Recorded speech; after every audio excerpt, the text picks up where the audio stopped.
And welcome everybody to another episode of the Pulse of Fins Nation. I'm your host Louis Sung, and joining us as always is my co-host, who is what's the matter, Ron? What's going on here? We lost, man. That's what's the matter. I told you, man. I couldn't do it. There was a reason why I couldn't do it.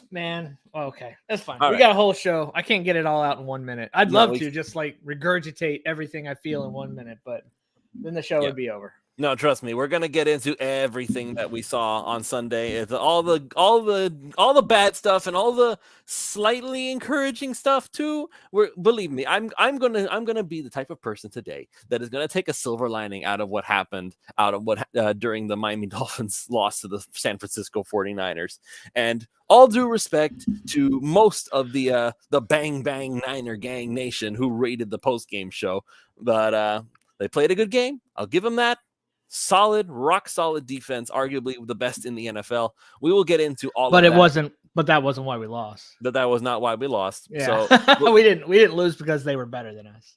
all right, so we'll get into all of that. But first, as always, we have to go ahead and mention that our sponsor for this show is PrizePicks.com. PrizePicks.com is the revolutionary fantasy platform where you can now pick up to 6 different players across professional sports leagues, whether that's the NFL, whether that's the MLB, or if it's the NBA, which, by the way, I went ahead and I did my props today. I'll be posting those a little bit later on if anybody is interested in that. I went ahead and did the Taco Tuesday promotion where I managed to get Anthony Davis over 24 points, I believe. I don't remember it off the top. That dude's on fire right now. Yeah, exactly. Like, so on fire. The Lakers are on fire too. Oh, excuse me. 23.5, which means all he has to do is hit 24 points, and I win on his prop. You can win up to 25 times the amount that you put in if you go ahead and use their new feature, which is the 6-player flex play.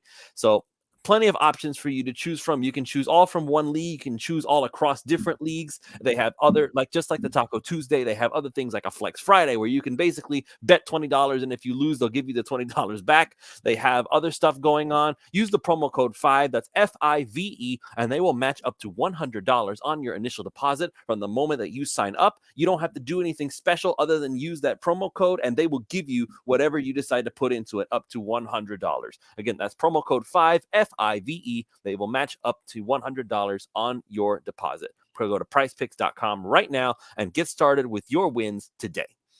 So, speaking of wins, we can't talk about that today. This is not a Victory Tuesday. Not a Victory Tuesday. It's a terrible Tuesday. No, it's a terrible Tuesday for anybody who's a Miami Dolphins fan. And honestly, it's very, very sad what happened. And mind you, ironically enough, Tua actually did hit the over on his Prize Picks yardage. It just didn't actually it just didn't amount to anything because I don't know what it was about that game. I have my theories, but I don't have any insider knowledge like Alfredo Arteaga, who will probably be joining us in the second half of the show, whatever the second half we is. say the second half. He's joining us at the beginning of the second quarter. It could be the first after the first quarter of the show. Yeah, exactly. Depends on our mood that day.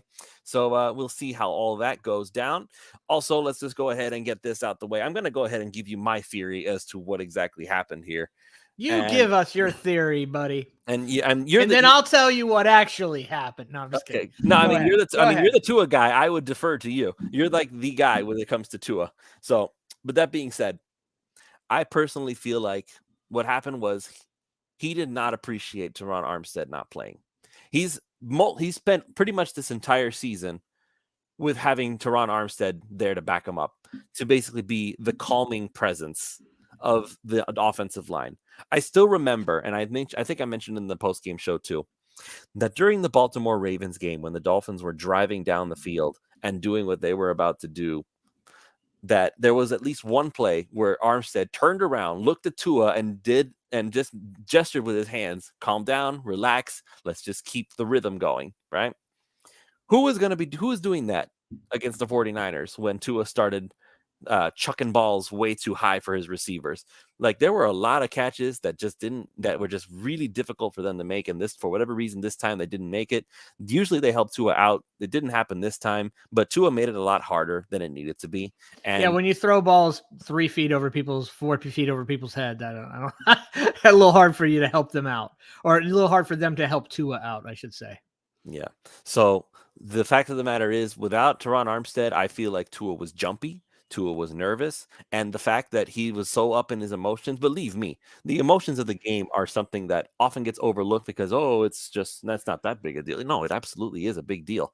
Mike McDaniel wanted that game. He wanted to beat Kyle Shanahan, like I bet you more than anything in the world, he wanted to beat Kyle Shanahan. Like he wanted it so badly he could taste it. Shanahan's really good against his he's like kind of like Saban was. Now Saban's been getting beat by his former coaches more often now than he used to be. But he, normally he was like on a really big streak, and Shanahan's kind of been that way mostly. Like he's been very good against his former coaches. So I guess maybe when we made our pick, or when I made my pick, I thought about that, but I did think about it. I actually had it in my head, but I ignored that fact that he just really is good against his former coaches. Yeah, so unfortunately, this boiled down to just if Tua had made 1 or 2 or even 3 more throws than he did during the game in the first half, and Jermaine King brought it up, it looked to me like Tua was rushing throws. That's exactly what he was doing. That's exactly what he was doing. He was nervous. He was panicked. He didn't have Teron Armstead, and mind you, the pressure was a lot more than usually is with Armstead out. Greg Little, he did pretty good, all things considered, in my opinion. But he's not Teron Armstead, not even close. So not having that big bully up front to basically be the calming presence, to be the one to say to Tua, I got you. Don't worry about it. You just do your thing. It made Tua feel uncomfortable. His throws were rushed. And there are other theories going around about how the field is a little mushy over there and it like messes with how your feet can work. I'm sure Alfredo will get a little bit into that when he comes on to the show.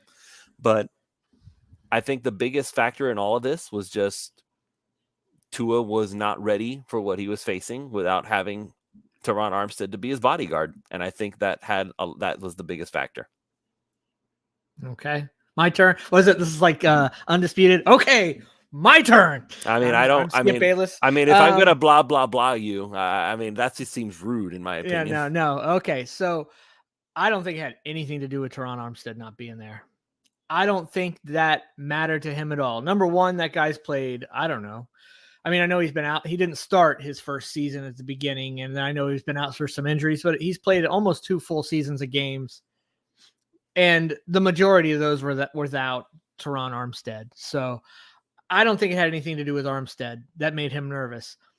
I think what made him nervous was something I believe that we talked about on the show last week, was the linebackers' ability to clog the lanes and get depth and get their hands on balls. I think at first when I was watching the game, just watching it live, I thought Tua he's just like juiced up for this game. He wants this game so, like, McDaniel has meant so much for Tua that I think Tua so badly wanted to then return the favor for McDaniel and just play this perfect game.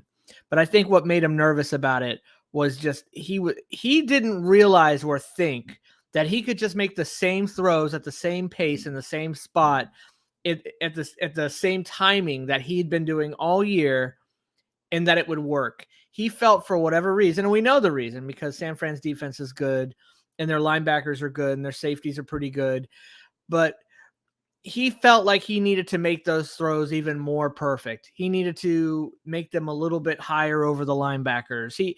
I think he thought that. I'll bet anything when he watched the tape, today's Tuesday, so on Monday, when he went back to watch the tape, I'll bet he's going to be kicking himself all day, every day to realize, man, these throws, I could have just made my normal throws. I could have just tossed it, the ball, the way I do, with the same timing, because he was given time. Yes, Bosa was, there. He was causing some problems. Did anybody think that Bosa wasn't going to cause some problems even if Armstead was there? Of course, Bosa's one of the best defensive ends in the business. Of course he was going to cause problems. He was going to cause problems no matter what. It doesn't matter about Bosa. Bosa was going to be a threat no matter what.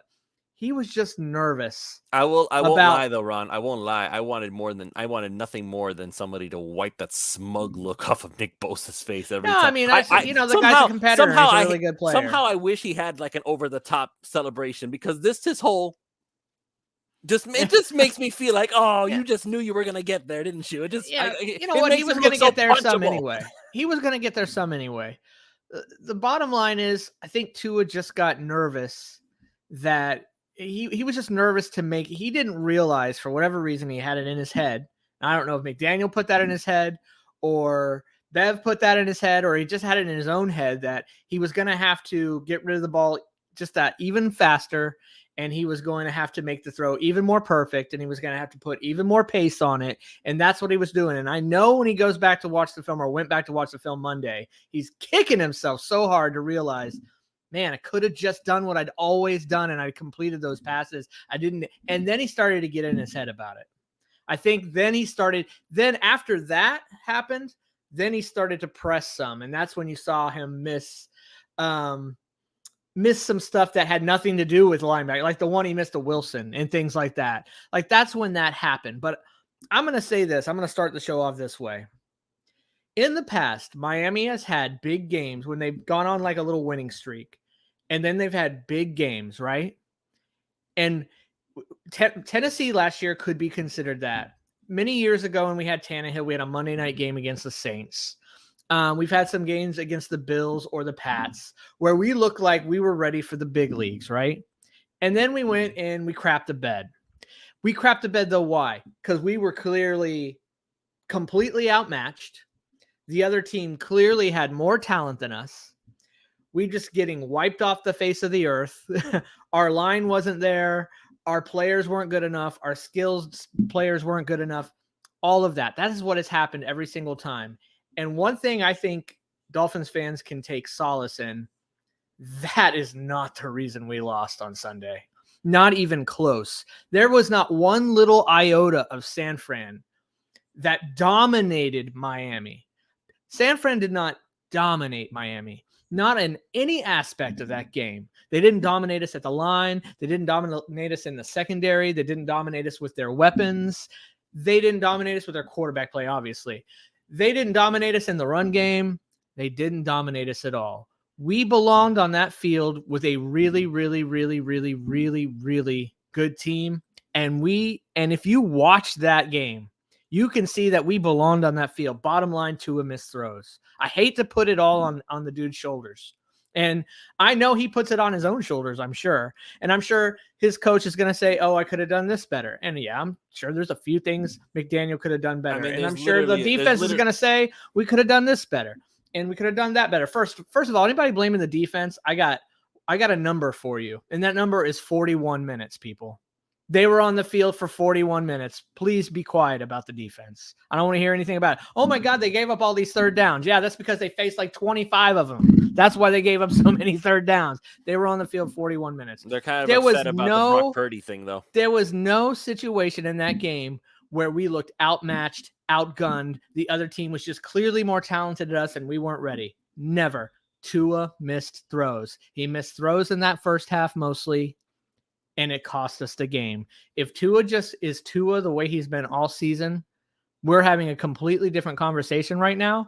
We're number 1 seed in the AFC, and we're maybe even a favorite to win the Super Bowl. I'm telling you, if Tua makes those throws, that's what it is. Take solace. I'm upset that we lost the game, but I'm actually more encouraged by that game than any other big game we've played in a long time, because I now know that we will never be overmatched. I won't say never. This season right now, this team is not going to be overmatched by any team they play the rest of the year, even into the playoffs. Could they lose some games? Yeah, sure. Are they going to go to the playoffs and lose? It could happen. But it's not going to be because the other team is just so much more talented than us and we didn't belong on the field with them. That is not going to be the case. And I believe that San Fran game proved that, because even as terrible as Tua was in the first half, with 4 minutes or something to go, we were driving the ball down the field to take the lead. I mean, think about that, right? As good as San Fran is, we were driving down the field to take the lead. We were still able to hit. What have we been so good at the whole season? Our big plays. We were still able to hit big plays. Even with Tua being off, we were able to hit big plays. And I tell you what, as bad as some of those throws were from Tua, some of his best stuff came in this game too. I personally felt he also made some of his best throws. It was just inconsistent. So then the only question really you have to ask yourself about this team is Is this something we're going to see from Tua every time the spotlight is big? Because it wasn't that case in Bama. Or was it just one of those things? Does he now going to go back to the tape and realize, man, it could have just been me, man. I didn't have to press. I didn't have to make the throw more perfect than I made before. That's really going to be the question. Or is Tua going to realize that he can just be him against anybody he plays, any defense he plays? Because this will be the best defense he plays all year, period. Even in Buffalo. Even if we face Buffalo 2 more times, because maybe we face them in the playoffs, etc. I'm telling you, we were not outmatched. We were not outgunned. Tua just wasn't Tua, and it cost us the game because you are playing a good game. When your quarterback is that off against a really good team, you're probably going to lose. I mean, that's just the way it works. So that's my feeling on it. I feel like I came back. I'm depressed that we lost the game, but I'm encouraged by the performance of the entire team compared to what San Fran was on the field. I mean, I can see where you're coming from. My issue, though, is that, and this is where it comes down to, I feel like we don't want to blame Josh Boyer for what happened, but at the same time, I'm not blaming the defense. But I'm not blaming. Okay, I could say that if it had been a shootout the whole time, and they were just dealing with it, and also it was Jimmy Garoppolo at quarterback, but there was never a point, even when Brock Purdy first got into the game, there was never really a point where it looked like, oh yeah, the defense has this on lock, because we had our third string quarterback who had to come in cold in Skylar Thompson against the New York Jets, and they couldn't move the football. Because here's the thing, Tua should be MVP. And here's why he should be MVP. Because he is the absolute positively most important player on the Dolphins team compared to any player on any other team. Because absolutely positively, I understand people think, oh, the Dolphins run the same exact offense as the Niners. No, they do not. And it's not even close. They both run West Coast systems, and that's where it stops. The offense of Miami is absolutely predicated on Tua, the way he plays, his accuracy, his anticipation, his timing, his ability to look off defenders, his ability to read defense. Period. San Fran's offense is not predicated on that. Not even close. It's about getting dudes 2-3 yards down the field in open space, setting up blocking, setting it up for Yak. Lots of quarterbacks can run that offense. They have the right pieces to do it. And when they don't have the right pieces to do it, it completely falls apart. It's like Josh McDaniels' offense in New England. When he had the right pieces and the right everything, it worked out. When he didn't have the right pieces, even Brady couldn't run that offense. It just didn't work. It just wasn't good. That offense is about Tua and what he does so well. Period. End of story. It's about what he does so well. So when you talk about, oh, Mr. Irrelevant can step into San Fran and he can run that offense, but Skylar Thompson can't come in and run the Dolphins offense. Yep, that's right.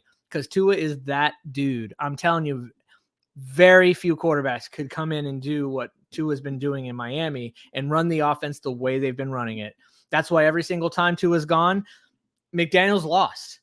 He don't know how to adjust because he literally then now has to go and call completely different offense for any other quarterback. And I promise you, 20 plus other quarterbacks in the league, he would have to do the same thing. The starting quarterbacks, he would have to do the same exact thing.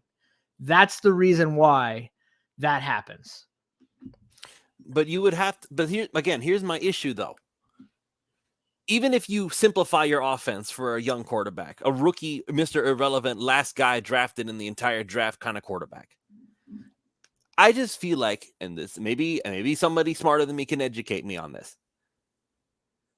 If you have your third string quarterback out there, and I'm assuming he's the third string, I don't know. Do they have a third quarterback? Do they have two? I don't know. I'd have to look at their roster, honestly. But I'd have to look at their roster. But you're telling me that they were able to make it so, if it was so simple and so easy for them to execute at any given moment, that literally it doesn't matter who your quarterback is. But the way you're describing it, it sounds like basically the water boy could come in here and still run that offense for San Francisco. I mean, I'm not going to say that the water boy could come in and say it, but I'm going to just say that a quarterback with a true understanding of that offense, many, many, many different quarterbacks could come in. If Jimmy Garoppolo is so amazing Why have they tried to replace him multiple times? And it'll be interesting to see if they 'Cause even he's maybe try and expensive as replace him hell. again. You know, well, it's not just that, but why do they keep on trying to replace him? Why do they try to put in Trey Lance? Because they drafted him. Yeah, I understand that, but why did they draft him? Why did they try and replace him if Jimmy Garoppolo is so great? I'm telling you, it's a completely different offense. You no, not any quarterback can step in and run Miami Dolphins offense the way that it's been run with Tua. They just can't, and it just goes to show you, as good as Miami is, they're nothing without Tua. I'm just telling you right now, they're nothing without Tua. And if Tua doesn't play well, when he plays like he played Sunday, it all falls apart. Regardless of having Hill and Waddle, and even if we had Teron Armstead, you know, if for some reason having Teron Armstead would have caused Tua to make those throws instead of missing them, which I don't believe is the case, great. But even having Teron Armstead, I don't think it would have made a difference. If Tua plays like that, the Dolphins aren't likely going to win. Like this team is as reliant on Tua as any team is on their quarterback, except for maybe KC. You know, I'd say maybe KC and maybe Buffalo with Allen. Like those guys, super reliant on the abilities of their quarterback. But it's all different abilities, right? Tua's ability is all the things I mentioned before and everything he does. I just don't think that people understand what Tua does. People think Tua just hits wide open dudes all. That's just not even close to the case. It's not even close to the case. And if it was, you wouldn't see such a despair, you know, just such a gap when Teddy steps in or Skylar steps in. It wouldn't be such a wide gap if it was just, oh, he just hits open dudes. It's like, come on. That's not even close. Like Tua does so many things well. It's insane. And that's why that offense has been humming so well. And it just sucks, man, because this was a big chance. And there'll be other chances. I mean, in essence, we have kind of 3 primetime games coming up. Really. We've got Sunday night, then we've got Saturday night at Buffalo, and then we've got Christmas Day against the Packers. So he has more chances where all eyeballs are kind of on Tua if you're watching an NFL game. So there'll be more chances, but this was a really great chance. If he makes the throws that he normally makes in the first half, I think we win that game going away, honestly. No, we win that game going away. I believe that too. And believe me, when I say that I'm not taking blame away from Tua. Don't misunderstand what I'm saying. I'm not saying that, it's not Tua's fault. Absolutely it's his fault. Because if he had made the throws that he normally makes literally every other week up until this point, then everything would have been just wonderful.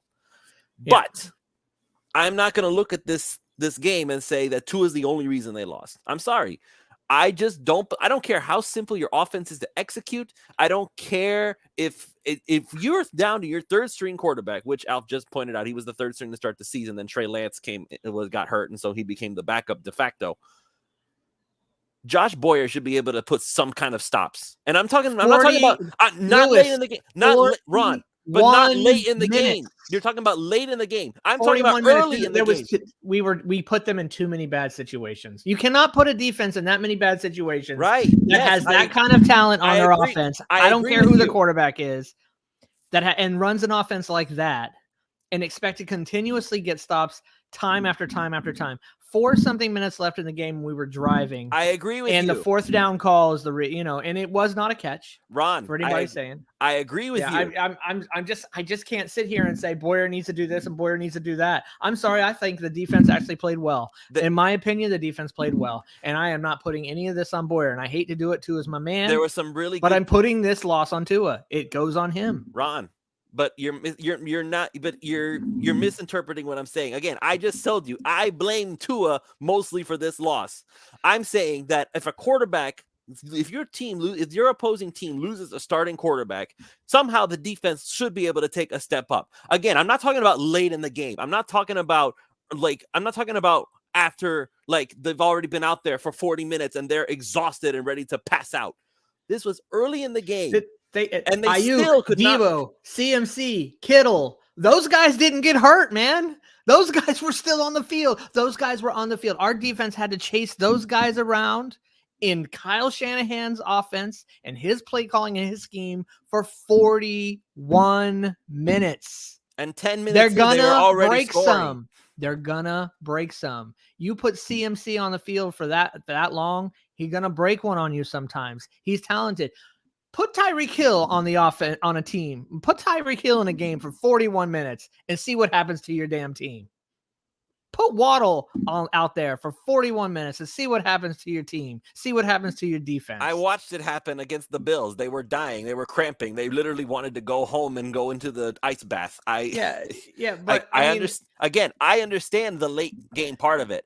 What I'm upset about is early in the game, they still couldn't seem to come up with a stop. And yes, I'm going to look at it as the fact that it was a third string quarterback that there's and it's not they're like a talented team. We knew we had to score going in. We had to score points going in. They were going to score points. They're a good team. Even without Jimmy Garoppolo, they're a good team. Okay, so how do you attribute it to us almost blowing it against the Houston Texans? What do you mean? We didn't blow it against the Houston Texans. They were starting to get as soon as they had a couple. They started gaining ground. They had a couple good drives. We went into it. We went back into more of a safety situation where we're letting them score. We weren't playing the same defense. That's not even a consideration. You know how much I hate that mentality. I understand, but that's the mentality you have when you're up 30-0. I mean, that's what you do. You're just trying to keep them from scoring in one or two plays. That's the kind of defense you're going to play. You play to win. Right? That's the kind of defense you play. That's what it is. It's like wasn't even a consideration for me. I honestly think that the defense played pretty good. I saw a defense that I liked. I saw a defense that's starting to come into its own. I saw a defense that if things are even 30 minutes to 30 minutes for time of possession, I think it's a completely different story. Yeah, we would have won the game. Yes, absolutely. Yeah. Yes, there were times where, I wish they'd gotten that stop. I wish they'd gotten this stop. It's the NFL, man. Offense scores. It's set up for offense to score. Like, you're not going to stop them every single time. It's just, you're not. I liked the way the defense played. I had no problem with it. And I feel actually better about Boyer now than I did, say, 3-4 weeks ago. Like coming out of the Chicago and Detroit little stretch there, I was getting real nervous about Boyer.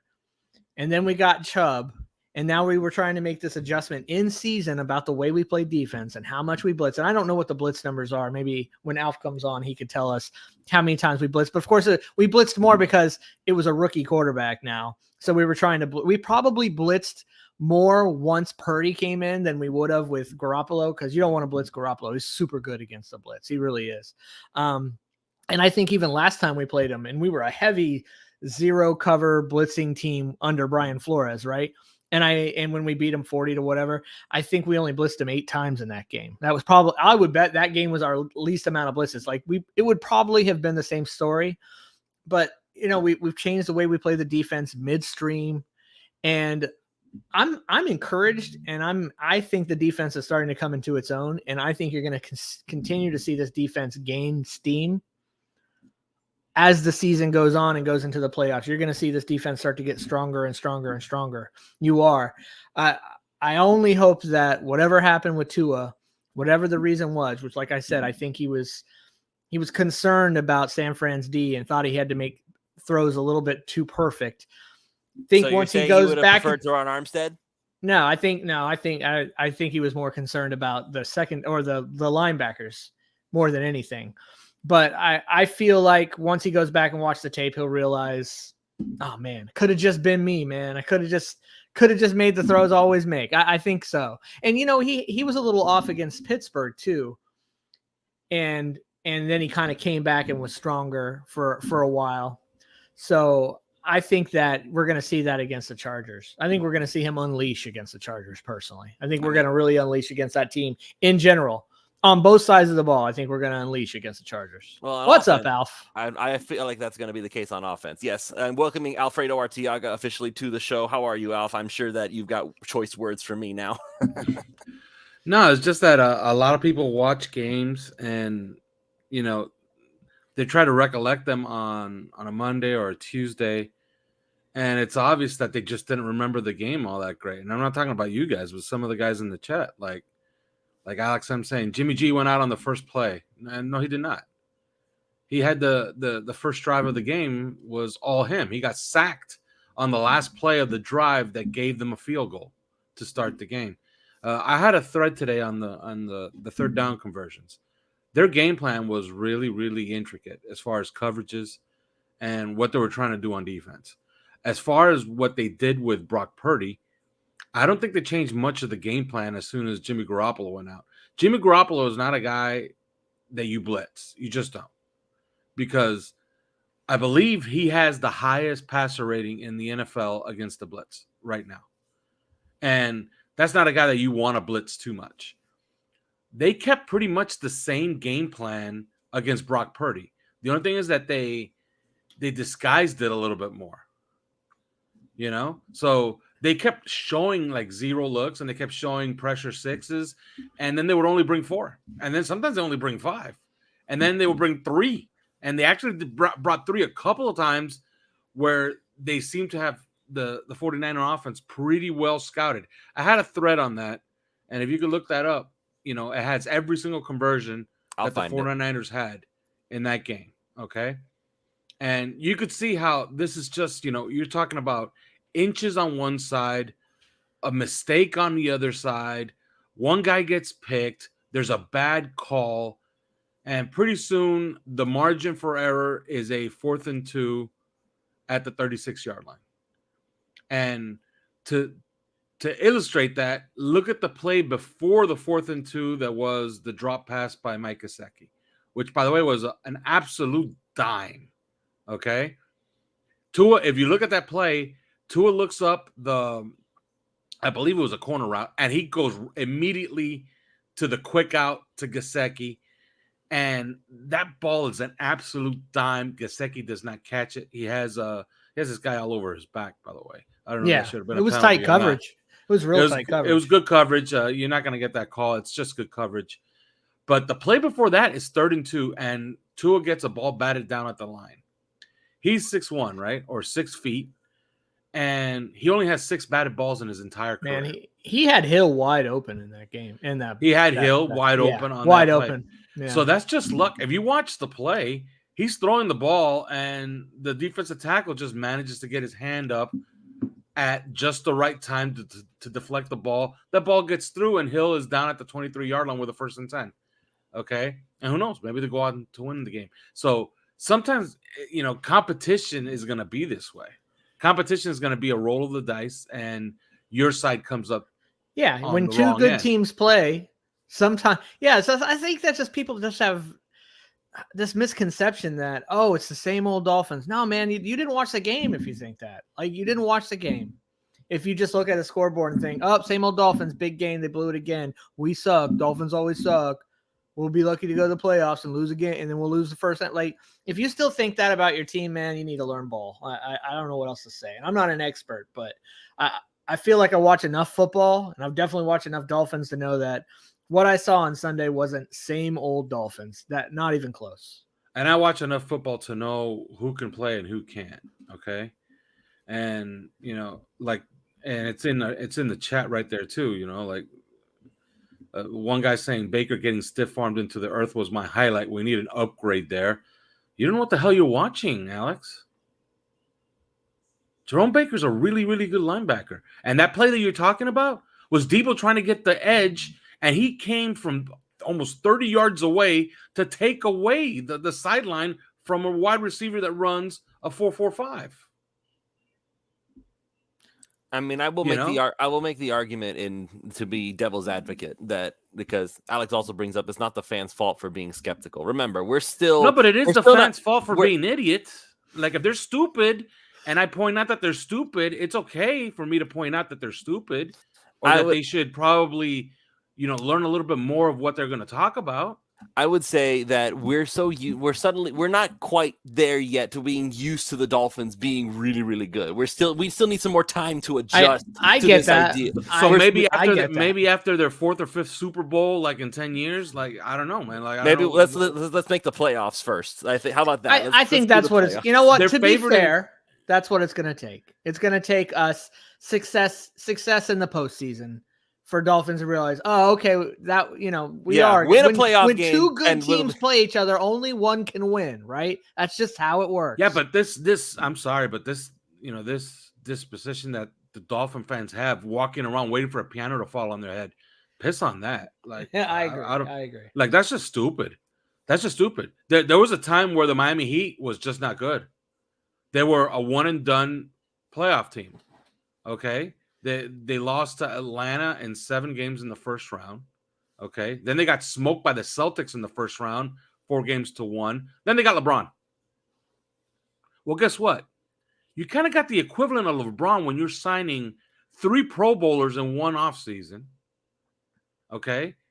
And Connor Williams, Teron Armstead, Tyreek Hill to add to Jalen Waddle, and your quarterback is playing like an MVP candidate.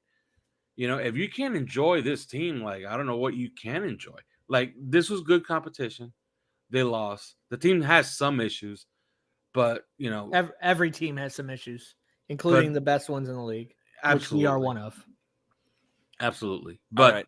I did find your thread, by the way, Alf, if you want to walk us through it. It's the third down thread here. Yeah, now see if there's a theme going through every single one of those conversions. Okay, here's the first one. Okay, let's talk about the first one. All right, the first one is if you could pull out right there, it is 3rd and 7. It's in the beginning of the game. It's the first third down of the game. All right. Now, if you see that look, what does that look like? That's Verone McKinley up in single high, right? So they're kind of dictating to Jimmy Garoppolo where to go with the ball, right? All they're trying to do is speed him up for him to go hot. But what they do is they bring only 4. They're showing right there, you could count it because you see that Melvin Ingram up there, and you see Bradley Chubb all the way down here. And then they have, that looks like Jerome Baker in the A-gap. That's 1, 2, 3, 4, 5. They're showing a 5-man pressure. They only bring 4. But the pressure is good enough where Jimmy Garoppolo bails. Okay, he bails on the play. And he finds Ayuk on a drag all the way across the field against X. And it's a great play by Jimmy Garoppolo. Like, you know, what are you going to do? The guy made a good play against a pretty good call, and they converted on that play. Now let's move on to the next play. This is conversion 2. Okay, this is 3rd and 3. This is the first quarter. Purdy's already in here. Okay, now look at what they're showing Brock Purdy here on this play. They're showing a 1, 2, 3, 4, 5, 6-man pressure. Okay. And if you notice, George Kittle is in a sprinter stance and their heads up on him. But if that guy comes, Kittle is staying. Okay. So they're showing a complete, a 6-man pressure, and it looks like it's man up across the board, and it's a single high safety, right? They only bring 5. They get pressure once again, but Christian McCaffrey runs a dodge route against Duke Riley, and he gets 7 yards when it's 3rd and 3. That's a 1-on-1 matchup, and Christian McCaffrey wins. Are you seeing a trend here? Let's move on to conversion number 3. This was complete bullshit, okay? It's conversion number 3. It's 3rd and 10. Now, they kick a field goal here. Robbie Gould was pretty hot, so he's probably going to hit this anyway. But this turns into a touchdown.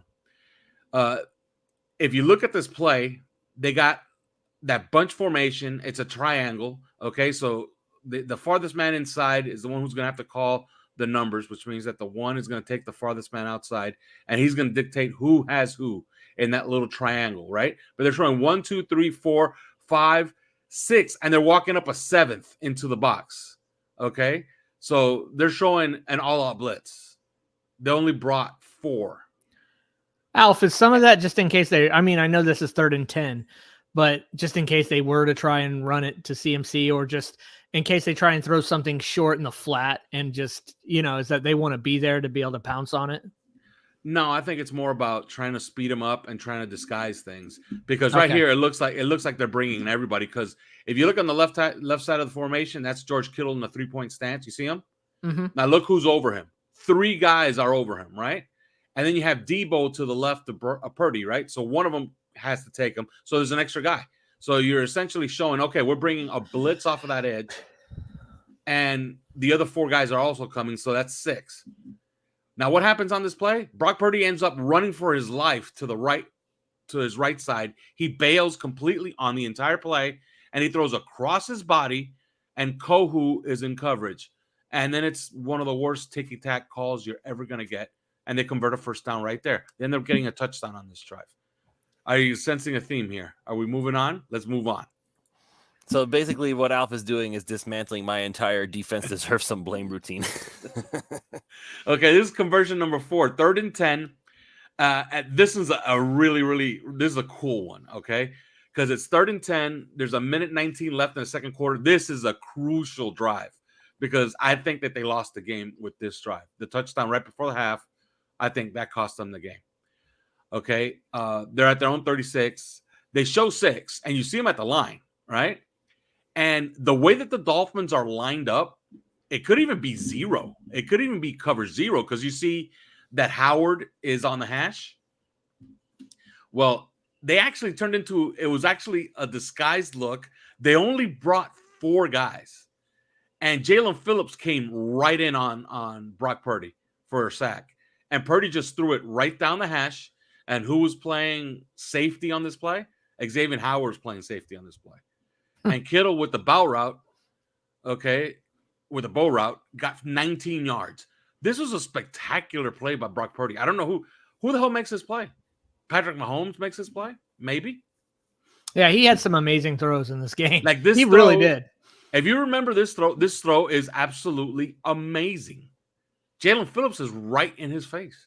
Like, I don't know what you can do here. This is just competition, and the 49ers are getting every 50-50 ball, every 50-50 play, and the benefit of the doubt on the penalty on conversion number 3. Now let's move on to conversion number 5.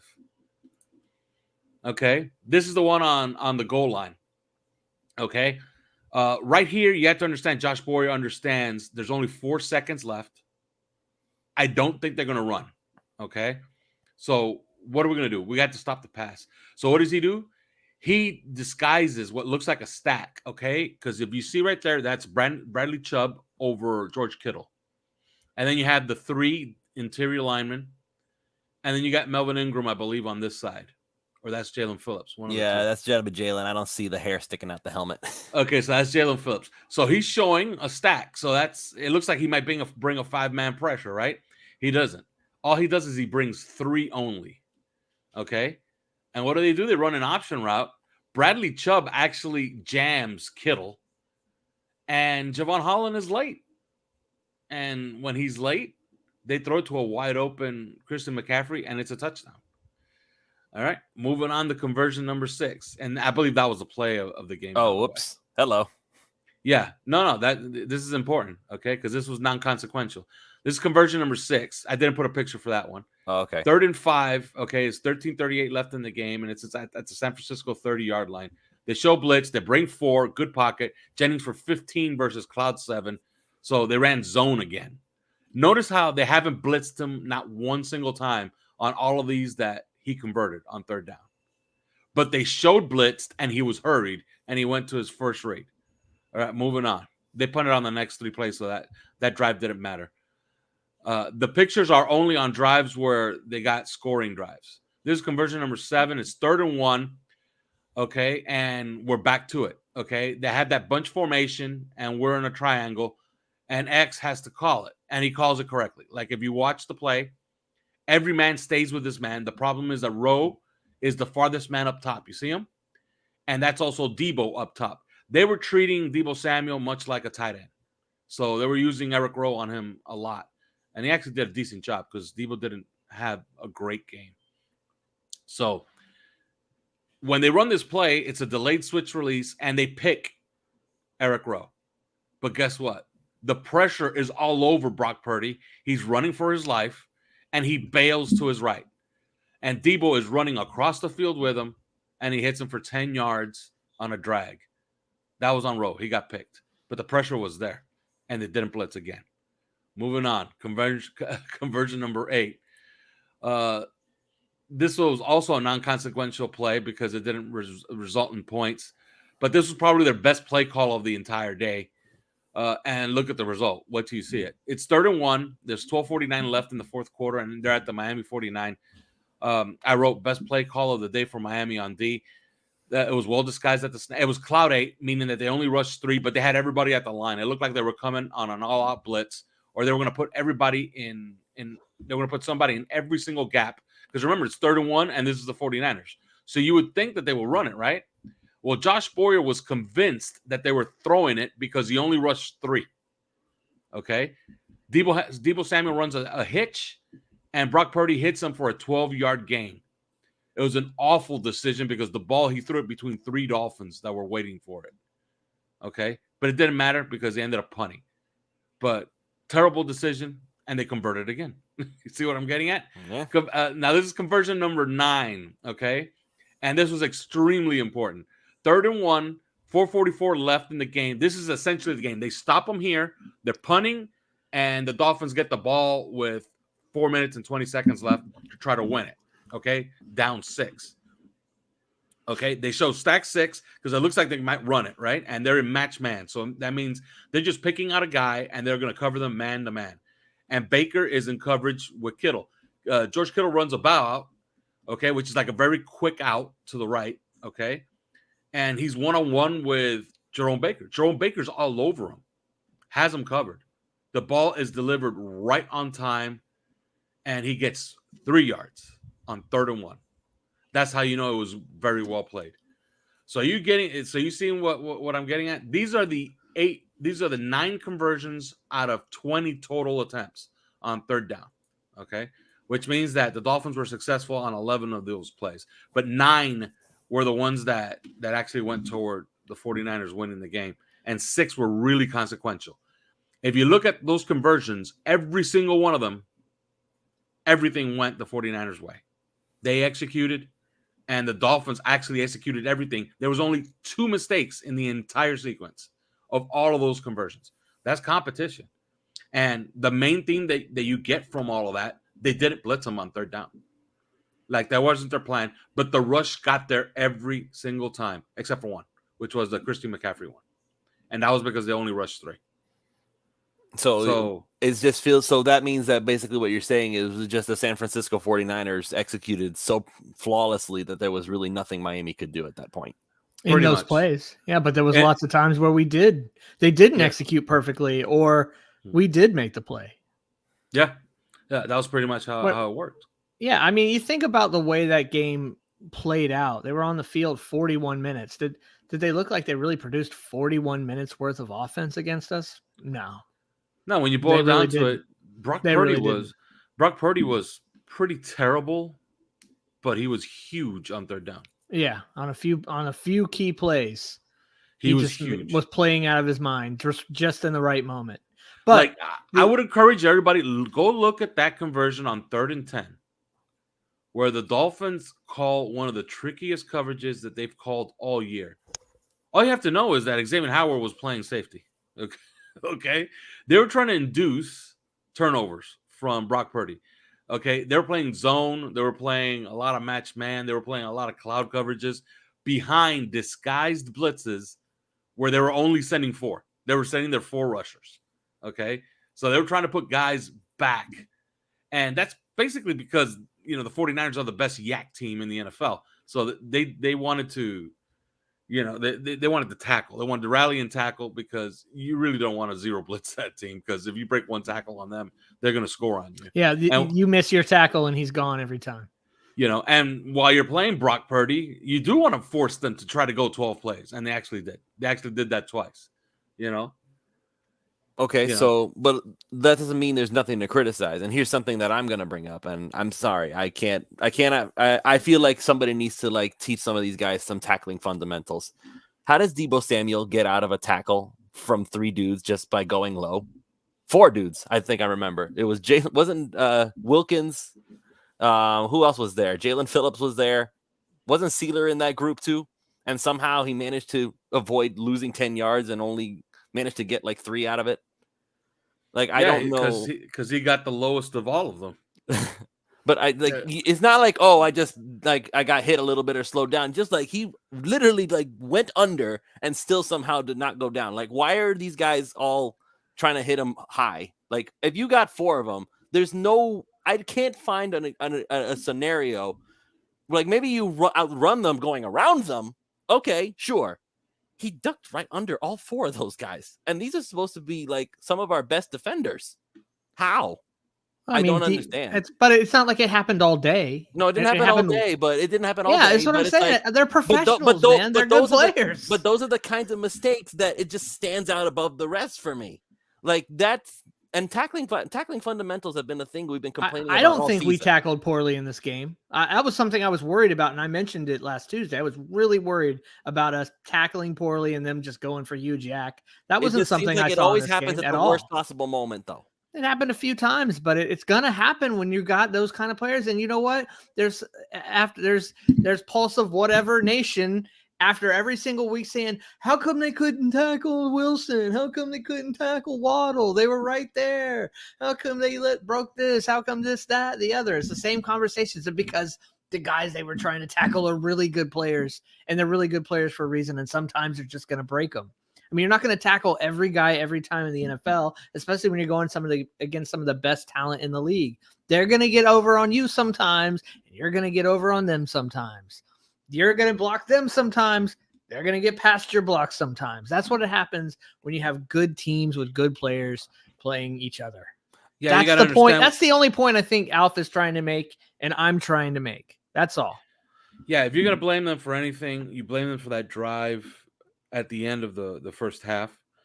But in the second half, it was basically Shanahan engineered, because I understand that the final score was 33, but there was a bullshit touchdown at the end of the game. Okay, so they scored 3 field goals in the second half. Kyle Shanahan engineered 3 field goals with his play calling. Simple as that. Because he was actually trying to good adjustments. Yeah, he was trying to get 3 yards per play. And if he could get 3 yards per play consistently, he was just going to drive all the way down to kick another field goal. That's when the Dolphins needed to score. I see that Cap for Life wanted to compare this to the Tennessee game last year. There's no way you can compare this to the Tennessee game last year. This had nothing to do with the Tennessee game last year. That goes back to what I said in the very beginning. So I knew this kind of stuff was going to come up. If you could go back and watch the games, the key times where we thought, oh, the Dolphins are it. We're good. I can't wait till we play this team. I can't wait till we play that team. And we go and play that team, and they just run us over. They just show us we're way better than you guys. We're more talented. We're stronger. We're quicker. Our coaches are better. Our scheme is better. Our plays are better. And we're going to show you today or tonight or whatever. At not 1 minute during this game was that ever the case. That was not the case. And San Fran's one of the best teams in the league. They have a really good chance to go to the Super Bowl, honestly. It's probably between them, Dallas, and Philly. But at not one moment did it ever feel that way. Did it ever look that way? Or was it actually that way, in my opinion? I mean, all I'm gonna say, and we'll get into some more actual posted comments in a minute. Oh yeah, we got a ton of tweets. Oh yeah, but we haven't gotten to yet. I understand, but this is, I guess, the problem is that I am used to the standard of defense that we had last season. Can we just say, is it safe to say that the defense we had last year with Flores running the show was a stronger defense than what we had this year?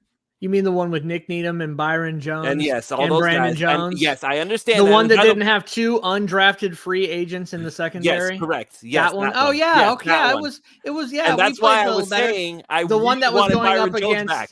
That's the one that was going.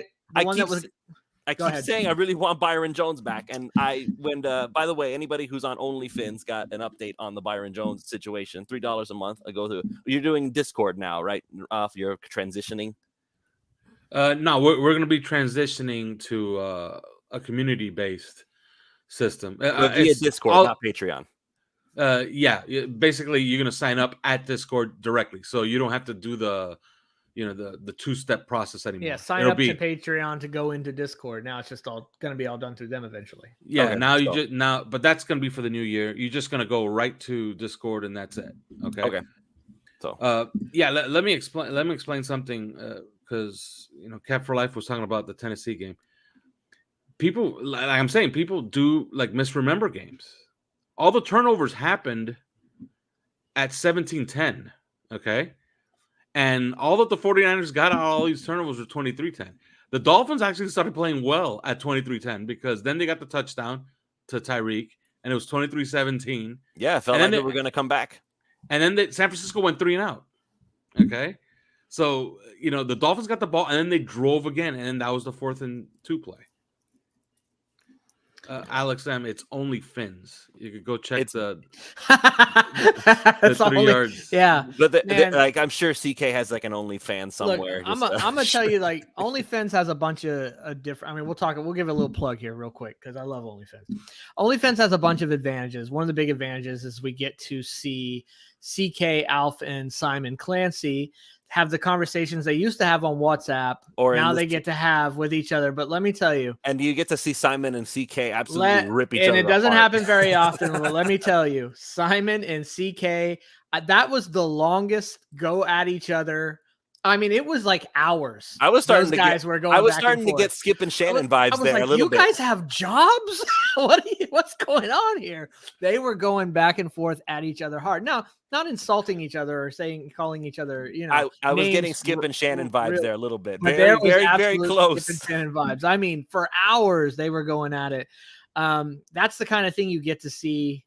Beyond the fact that we have the Patreon channel where we get to talk with each other and you guys jump in a lot and just get a lot of good content, a lot of information that you guys can't say on Twitter. So for $3 a month, man, it's more than worth it. Like if all of a sudden Twitter was just gone, like I wouldn't be lost and then float over to a Facebook community. Oh my God, kill me now. I would be fine because I would just be in OnlyFans all the time.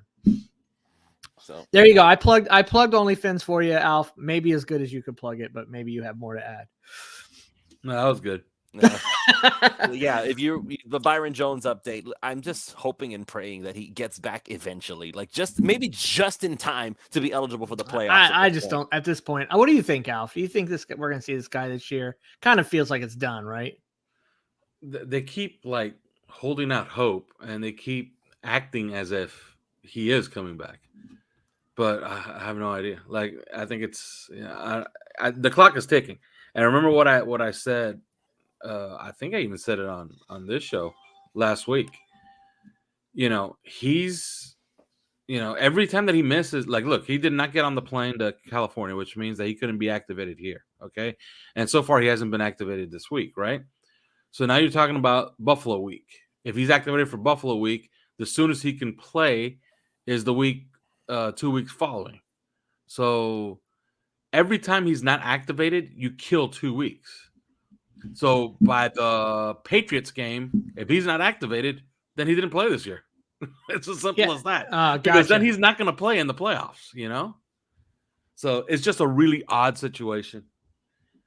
But it's going to be up to it's and I understand that people keep saying that it's up to Byron Jones. It is not up to Byron Jones. It's up to Byron Jones's body. And if Byron Jones's body is not allowing him to play, then he can't play. It's as simple as that. So I'm going to revisit a theory that I had about what his best bet would be at this point. And I believe I mentioned this before, and I'm going to bring it back now. I think it's been Byron Jones's best interest to try to stick with Miami, because if this is really an issue that he's having and it's ongoing and it's because of whatever the issue that you pointed out on OnlyFans, other teams are going to be wary about giving him that big contract. He's making more money here in Miami than he's going to make anywhere else. Yeah, but maybe Miami doesn't want to pay him that. Maybe Miami wants to move on. I mean, I feel like at this point, if they were willing to hold out hope for this long that he's going to be eligible to play, I don't feel like they would be that eager to dump him in the offseason, knowing what they had to go through this year. Well, they're trying to get something out of him this year, but they like weren't if you can tell me to trade him in the season. If you can tell me that they can get another really good corner to be opposite Xavier Howard as the actual number 2 corner, or maybe Cater Cole, who makes a jump and says, "Okay, I'm the guy." If that's the case, fine. I'm good with it. But knowing what the issues have been with depth this year, like this is what we're down to: Keon Crossan and Cater Kohu, and maybe some safeties playing cornerback. That's not a good depth position. And if we had Nick Needham, I wouldn't even be stressing it this much. But right now, we don't really have much of anything at corner. So I've really been hoping and praying, yes, Byron Jones, come back, move Cater Kohu to the number 3 cornerback. Let's see if we can get some extra help in there, because right now we don't have anything. And I don't want to run into that situation again next season. I get we've had really bad luck with injuries. True Williams was looking really, really good. He doesn't get to play. Then Nick Needham, he doesn't get to play. it's I just don't want to run into that situation again where we're down to undrafted free agent rookies having to be starting because we've lost all our guys. I want some actual depth that I can count on if push comes to shove. And I'll give respect to Keon Crossan for doing the job that he has done, but I think we should be able to do better than Keon Crossan. Well, Keon Crossan was supposed to be the fourth guy. Right. He was supposed to, and Justin Bethel, like, again, credit where it's due. Justin Bethel, like, special teams player, suddenly coming out and doing a fantastic job. But again, I want to be able to, you know what most teams usually experience when you get down to your third and fourth guy, misery they experience a quarterback throwing 4 touchdowns on you in one quarter, like the Baltimore Ravens. So trust me, these guys and the way they're playing, I'm impressed. No, it's really good. But again, if I want to be a Super Bowl team, I don't want to have to feel that kind of stress. I got you. I know that everybody talks about depth, but I mean, you just don't have starters sitting there at these second and third spots anywhere in the NFL. Well, hey, speaking of starters, just sitting there in the nothing, Miami Dolphins just signed Eric Fisher. Yeah, I didn't know that until like 2 hours ago, by the way. Sorry, I was late on that, man. I don't know how I missed that. That was a really interesting one. And I posted something on OnlyFans about Eric Fisher when I rethought it, because as soon as they sign him, you think, okay, this is just, an overreaction or a reaction to watching Greg Little play. And they're thinking in themselves, we got to do better than this. We need a better swing tackle. Because if we take an injury, and we already have one, look, let's face it, Austin Jackson's probably out for the year. His ankle injury was pretty bad, and then he re-aggravated the same ankle but a different injury. You can only speculate on that, but they put him on IR, okay? So maybe he's done for the year, all right? So you feel okay with Brandon Shell playing at right tackle, but now you got, Teron Armstead will likely play this week, thank God. But hallelujah! I needed to hear that. Okay, but that leaves you. But that leaves you with a gaping hole behind both guys. You don't have a swing tackle, so they went out and they got Eric Fisher. And you think to yourself right away, my initial thought was, okay, this is just desperation because they don't have anybody else, and they've seen Greg Little enough, and they're out. I would say you got to rethink this a little bit. You got to rethink this just a little bit, because if you look back at Eric Fisher, what happened with him, okay, he was a Pro Bowler in 2020. That's not ancient history, okay? That's not 40 years ago. That was 2 seasons ago, okay? He was a Pro Bowler, and he was legitimately really, really good. In the AFC Championship game, he tore his Achilles. That's in January of 2021. Then he has a contract dispute with the Chiefs. They let him walk. He signs with the Colts. He has a mediocre to kind of bad season last year in 2021, and now he doesn't re-sign with them, and he's a full year removed from the injury. He only turns 32 in January. I think we got to start looking at him as a guy that could contribute this season, and I don't know, who knows, maybe be the starting right tackle next year, possibly, or for sure he's the swing tackle. Okay. What kind of did the contract details come out yet? I didn't see anything. It's going to be it's just for the balance of the season. So it's going to look, it's going to be prorated, maybe $150,000 a game, something like that. So maybe $600,000 for the rest of the year. So, he's going to get, it's going to be like a little bit more than the vested minimum right now, but it's like CK said on OnlyFans, it's a tryout. It's like a 6+ game tryout for Eric Fisher. For maybe he's the starting right tackle next year, and at the very least, maybe he's the swing tackle next year. I mean, Eric Fisher, I've always seen him as a good, we messed around with Ghost saying he was going to sign Eric Fisher. What was it, for $10 million? So, I mean, if he said $16 million. Okay, so but if you can get somebody to be back to his Pro Bowl form at even like halfway there, that's better than what is going to be offered by Greg Little and Brandon Shell. Yeah, and look, he's never played guard before, but who knows if maybe they have designs on him, because this is always happened in this system, in this outside zone system. As tackles age, they turn into guards, and he's going to be 32. Maybe what they're thinking about is You know, we Bump have a Robert swing Jones out of the tackle. way. Maybe that's what they're thinking. But for now, I would say that's the swing tackle for now. He's the first guy off the bench when Teron Armstead comes back, and your starters are Teron Armstead, Brandon Shell, and Eric Fisher's the first guy waiting in the wings. That is a hell of an upgrade over Greg Little. I'll also throw this out there. If Eric Fisher at any point ends up starting a game, that means it didn't take him very long to beat out Shell, which means I think he already won his tryout at that point. Yeah, because he's obviously going to be activated this week because you signed him. If he were to beat out Shell for the right tackle spot, and it wasn't because Shell was injured, I'd actually be encouraged by that, not discouraged. Yeah. No, of course. I would think that means that we need to keep him around, kind of like the Melvin. It means we truly upgraded and didn't just do what we've been having to do the entire time at that right tackle spot, which is find a guy, put him in, find a guy, put him in, find a guy, put him in. You know what I mean? Eagles are not happy about Linval Joseph and Ndamukong Suh. Like, those guys are not going to be superstar players anymore, but doggone it, man. Like, you give them limited snaps, they still got something in the tank. Oh, they had to do something too because they were getting gutted up the middle. And speaking of old guys, injuries. Speaking of old guys, isn't Jason Peters like 40 and he's playing center all of a sudden, and he's doing a pretty good job for the Eagles? No, you're thinking about which one? Which one is Jason Who's Jason Peters? Jason Peters is playing left tackle for the Cowboys, but the Cowboys are doing something interesting. Wasn't he at center? No. Jason Peters was always a left tackle he was a left tackle for the Eagles for 1,000 years before he was a left tackle for the Buffalo Bills for 1,000 years. But Jason Peters is right.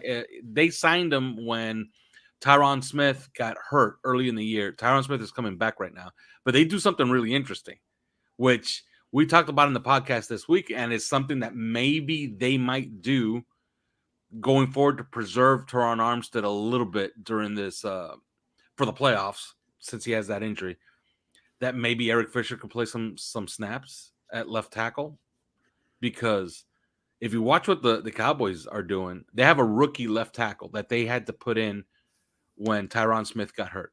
And what they do is that they play the rookie for one quarter, then they play Jason Peters for a quarter, and they play the rookie for a quarter, and then they have the game close with Jason Peters for a quarter, just to keep it weird. Fresh. It's weird, but it's been effective for the Cowboys because Dak Prescott is upright. So, hey, whatever gets it done. Yeah, who knows what their plan is or their design is going forward. But maybe Eric Fisher is a more consequential signing than we initially thought it could be. That can't hurt. At least I think it can't hurt. Unless he blows a block and gets to a pancake like Jesse Davis style. I also wanted to say, I know that sometimes we have fans from the team we're playing the next week in the chat. Did you see someone? No, I can't see the chat unless you put it up. I don't have that. There are no Charger fans. Yeah, no, good. Block them if there were, but that wasn't even going to be what I was going to talk about. Last week we had a Niners person or two, and we were making fun of Jordan Mason. I just wanted to say Jordan Mason looked all right, man. He looked pretty good. I see what the guy was talking about. He didn't do anything too super special, but I see the one good carry. He had a good carry. He had one good carry. I see the talent there. I see why he was kind of talking him up a little bit. So I just wanted to throw that out there. Gang. Wrecked my post game show. Okay, I was miserable in that post game show. It had reached a point where it's like, yeah, I'm calling this show here because there were more 49ers fans than Dolphins fans. Oh, was there? Yeah, of course. Why not? Let's find next week. Let's find a Chargers post game show and let's go wreck that. Don't let me be on that type of show where all those 49er fans come in here. I would have just been telling them the truth, which is that their season ended in the first quarter of our game. Yeah. I mean, apparently Garoppolo might actually be back, so we'll see. Broken in 8 foot? Weeks, that's the Super Bowl. That's the Super Bowl. Yeah, good luck. If they make the Super Bowl, he can start the Super Bowl. And trust me, if Brock Purdy takes him to the Super Bowl, then Jimmy Garoppolo is not starting the Super Bowl. I mean, the news going out, 7 to 8. Okay, 7 to 8 weeks. Okay, wow. Yeah, okay. That's the Super Bowl. Okay, gotcha. They're saying like CBS is saying, might be back for the divisional round or something. So I guess they're assuming they're going to go further than that. All right. So time to actually do some things here. Once again, I always want to mention, if you ever want to be guaranteed that we're going to hear from you, go ahead and go into the comment box down below on YouTube. That helps us out. Also gets the YouTube algorithm to spread the show around. So first thing I'm going to bring up, this is from Lenny Pena. This is from last week's show. Great job, guys. Apparently, he's very happy the fact that I was smiling last week. I'm not smiling so much this week. I'm sorry, Lenny. Yeah, but, we don't have as it much means to that smile about. I've been feeling good about the Dolphins. I'm the only one on the panel that hasn't lived through a good Miami Dolphins team. This is true. I haven't really lived through a good Dolphins team. No, you haven't. I'm sorry for that, Lewis. I mean, I was alive when Marino was playing, but hey, you know what? The only thing I can give you some solace in that, at least when you get up in the morning, get out of bed, you don't go, oh God, yet. So that's all I've got for you. I mean, hey, you don't know my life, Ron. You don't know my life, man. You don't know. I groan and I moan all the time. I hope you're not doing that in your 20s, or you're in trouble when you're getting to your 40s. I'm almost 30, man. I'm not as young as I used to be. Like, you remember me as the kid that got onto Unsquish the Fish and argued with you. I'm like, I'm not a kid no more. Oh, yeah, that's right. That's right. That was fun. All right, next one from Brian Maxwell. Great show. This is my first time hearing about you guys. Just now subscribed. Love how clean your language is. Go Dolphins. Okay, well, yeah. Yeah, we keep it clean for Lewis. Hey, Brian Maxwell, fuck you. Oh my God. Oh God, it's terrible. I mean, hey, he came to subscribe. He likes the show. What can I say? He just unsubscribed. Yeah. Foul language. Lost a subscriber. Oh well. That's awesome. All right. This next one here from Dave Killingsworth. Dollars to donuts. TA plays and plays 75% TA is better than anything else. He was making a prediction. He was wrong, unfortunately.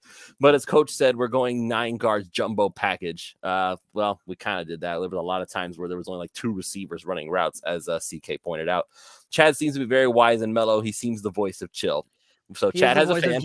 Yeah. Hey, Dave, nobody says dollars to donuts anymore, by the way. I say dollars to well, no. You know, the dollars to donuts, I'm not going to get into an etymology conversation here, but you know, dollars to donuts, that doesn't mean anything anymore, right? Because back when that was the case, you could buy when people said that, you could buy like 6 donuts for $1. Now you can't even hardly buy a donut for $1, so it doesn't really have the power it used to. Well, my job rents. I geeked out for just a minute there. My job. Yeah, so now when you say that you're going to bet dollars against donuts, you got to bet many more dollars. Yes, you got to bet multiple dollars to a donut. Yeah. Well, I'm fortunate. My job actually rents out trucks to Krispy Kreme, so every once in a while we'll get a. Yeah, there was this place. I'm not going to talk about them because who knows? Maybe they become a sponsor.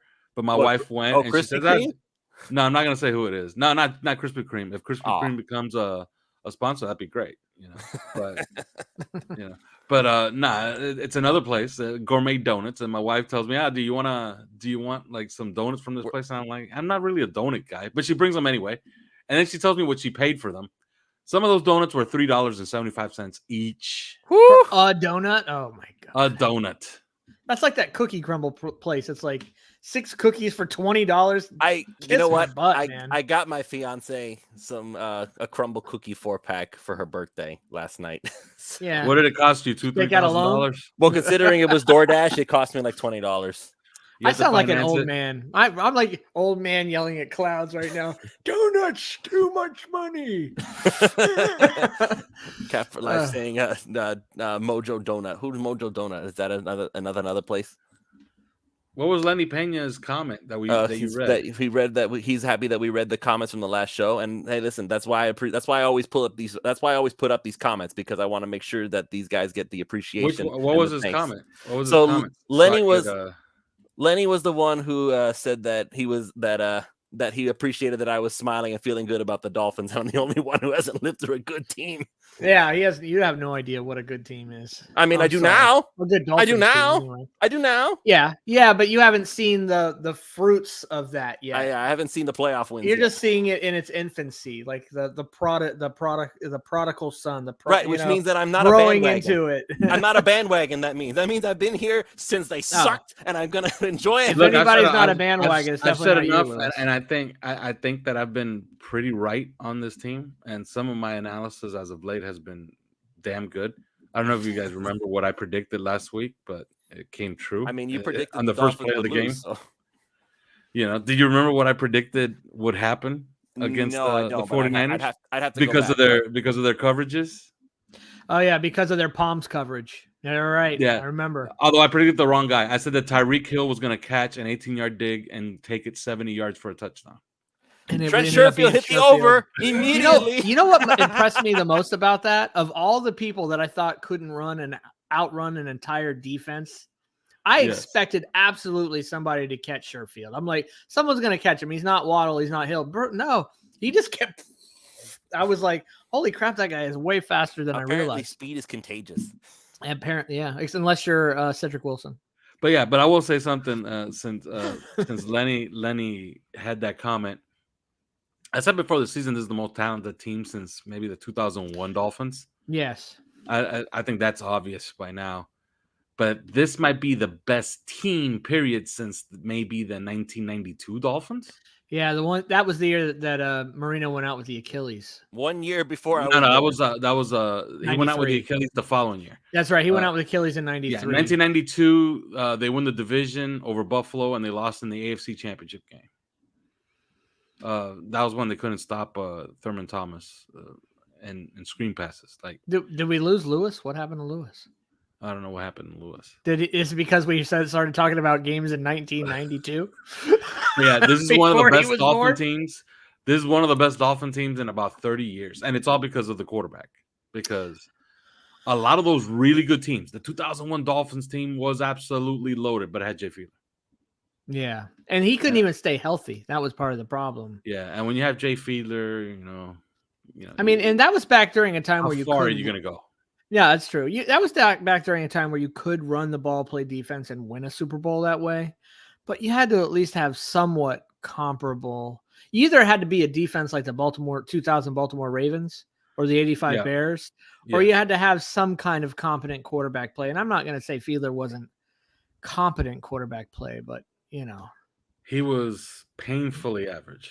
Yeah, he was super average, man. He was super average. Like, he would do nothing. I talk about all the time, you know, do something extraordinary.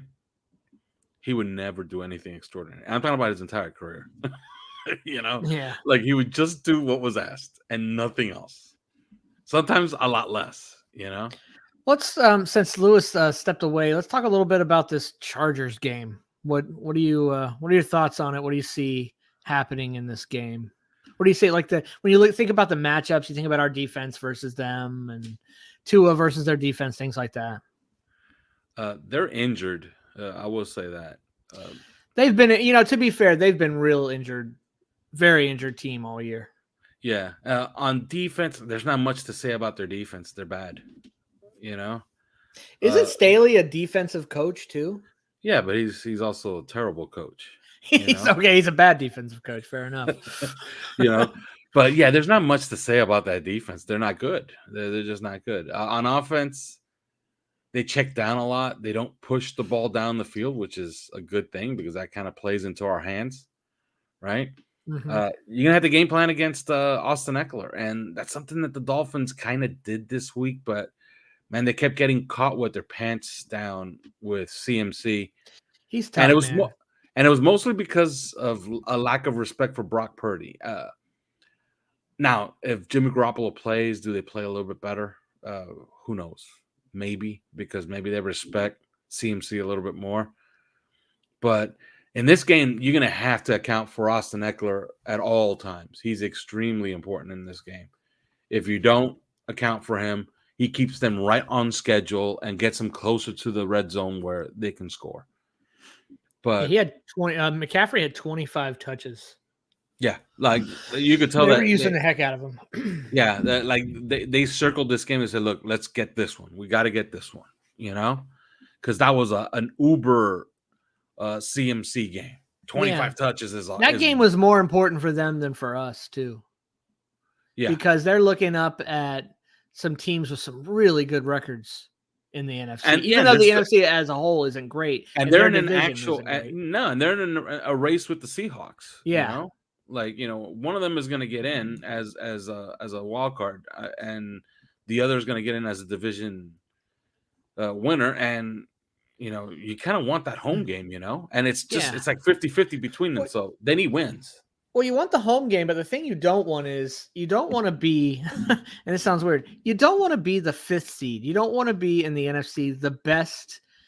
You don't want to be the best wild card team, because the best wild card team goes and plays the worst division winner, and the worst division winner is going to be the Bucs. Yeah. And you're going to have to go to Tampa and play them. And even though the Bucs they won last night, they pulled it out at the end, but you don't want to face Tom Brady in the playoffs because you just never know what could happen. You know what I mean? So I think you're right. More than anything, they want to win that division. It's very important, the wins for us, where, for us, I don't know. I know it didn't go great for us last year, but that was last year. I'm not nervous about heading to Tennessee if we end up a wild card and we end up at the 5th wild card spot. I don't know. Going to face Tennessee doesn't freak me out or anything. No. There's not a place that would, who are the opponents? Like Tennessee, Baltimore. Do we actually even fear going to Cincinnati? I don't. Cincinnati's getting going though. I mean, they are getting going, and Joe Burrow he's starting to really play lights out. That team's making me more nervous. They are making me nervous. I don't want to have to go play Baltimore because I know Lamar Jackson's hurt right now. But their schedule, Cincinnati's schedule is either going to kill them or really harden them for a good playoff run. But we said that 2 weeks ago that, oh man, these guys aren't going to make the playoffs. Look at their schedule, and it was Tennessee. And I think it was Tennessee and then Kansas City back to back, and they won both those games. So I'm starting to think that, hey, man, maybe they are going to make the playoffs. Yeah, and you're right; they'll be a hardened team. But it's still a gauntlet, Look, this week they have the Predator at home, and then they go on the road to the Bucs. That's not no great shakes. On the road to New England, but then they got the Bills. And then that game against the Ravens, that's for the division title. That's right there. That's essentially for the division title on January 8th. Winner gets a home game, loser goes on the road. So what do you think? We'll get back to the Chargers game. What do you think some of the keys are to beating the Chargers? Do you think it's going to be because their offensive line isn't good? So do you think we'll be able to just get to him? You think Phillips and Chubb be able to get to Herbert fairly regularly, just, make him dump it off or make him make bad decisions? Yeah, that's what Herbert's reaction to pressure has been very, very simple. He's coming off of his one read and he's throwing to his outlet receiver, which is always Austin Eckler, right? Sometimes it's Everett, the tight end. So he checks down immediately because he wants to keep on schedule. He doesn't want to take hits. That part of his game has gotten a lot better. He's defaulting to, the safe decision is better than a 50-50 decision. You understand? Yes. So, he's gotten much better at that. So what you have to do is you have to play as designed. You get a lead on Justin Herbert, and you don't allow him to dink and dunk his way into a close game. And once you have a big lead, on Justin Herbert, a 2-score lead, he's going to try to push the ball down the field. And as he tries to push the ball downfield, that's where the turnovers will come. And your pass rush can get there. So, I like to see this team play as designed. They played as designed against the Browns and the Texans, but it's the Browns and the Texans. They played as designed against the Bears. It was just Justin Fields' superhuman performance that kept it close. But if you remember, the score was 21-10 in that game. Trust me when I tell you, if it's 21-10 against any other quarterback, not Justin Fields, a quarterback that has to play from the pocket, that game gets ugly and gets ugly fast because nobody was stopping our offense that day. Because you remember what happened is that Justin Fields kept having counterpunch after counterpunch, but we would keep opening up 10-point leads. Why are you so close to the screen? I needed to remake my entrance with some flair. You should do the rest of the show like that. Yeah. It's like, welcome everybody to my vlog. This is Louis Tong of the Pulse of Pins Nation. By the way, what's going on? Sorry, I had to take that call. But anyway, so just briefly want to last comment: win, lose, or draw. I'm so proud of my team. Fins up. Well, excuse me, films up. I always have to read it accurately. I'm sorry. All right, so we're talking Chargers. Let me pull up some Chargers comments because I'm sure that you were able to squeeze some out of there, Ron. What? I don't have any power to bring up stuff. I have no but control. I'm gonna do that now. We were just BSing about the Chargers game the whole time. Most of the time you were gone. No, I heard some of it. I didn't leave the room. I just had to take a call. Oh so man, it's a good thing we didn't start talking shit about you. I mean, you may have. I don't know. I didn't. I didn't know you could I'm hear. gonna have to play the tape back. All right. So, since you guys are talking about this stuff, I'm gonna go ahead and start bringing up some tweets here. This one comes from William Olive, who says Tua is going to be more determined than ever. Dolphins by 14. So, I feel like that's I feel like that's a pretty safe assumption. And I'm going to bring this up because I don't know if you guys had already talked about what Tua's role is going to be in the Chargers game yet or not, but I'm going to bring back something that I had tweeted out shortly after the game was over and after post-game was over. With Tua Tagovailoa, and we all know this is the case, as you've mentioned, Ron, as Alpha's mentioned, as everybody else has mentioned, no one is a harsher critic of Tua than Tua. As you mentioned at the start of the show, Ron, Tua is going to absolutely beat himself up over this. He hates the fact that he didn't play well. He watched all that tape. He's looking at himself and smacking his leg. As much as he was mad about himself playing, I promise you, when he sat and watched the tape with Bev and whatnot, I bet you he's so frustrated because he realizes, man, these are the throws I was making all year. All I had to do was just make the same throw. I didn't have to do anything. He thought in his head, he had to do something he had to be a little bit more perfect, throw it a little harder, be a little bit more accurate, be a little bit quicker. And I think then he'll realize he didn't have to. Right. But that's what I'm saying is that now he's going to, I mentioned this and I feel like it's going to be a good learning lesson for him. Yeah, it's going to be a learning experience. And that's what I was about to say is that in many ways I relate to Tua as just personally because he and I are the same way. No one's a harsher critic of me than me. Like I am. Well, you haven't heard me talk about you when you're not around. No, I'm just kidding. I'm just messing.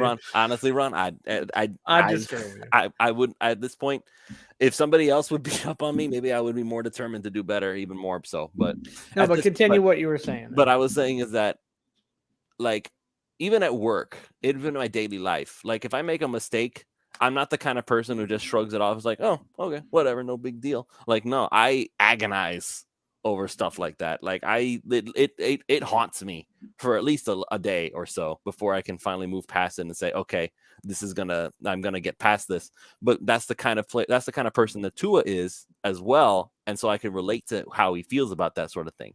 But the other way that he and I are the same is that once we've made a mistake, we don't repeat it because it sticks. It's there. You remember it and you make sure that it doesn't happen again.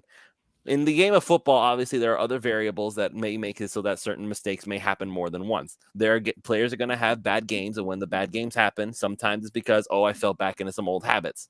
That's the NFL. It's a lot harder to not make the same mistake in the NFL than it is for me to just remember, make sure that you check in this truck and make sure that you do this and make sure you do that. That's a step-by-step process. The NFL what I found interesting was that this week when they lose the game and immediately there was a more angry disposition. They didn't even play the injury games. They didn't play the injury report game this week either.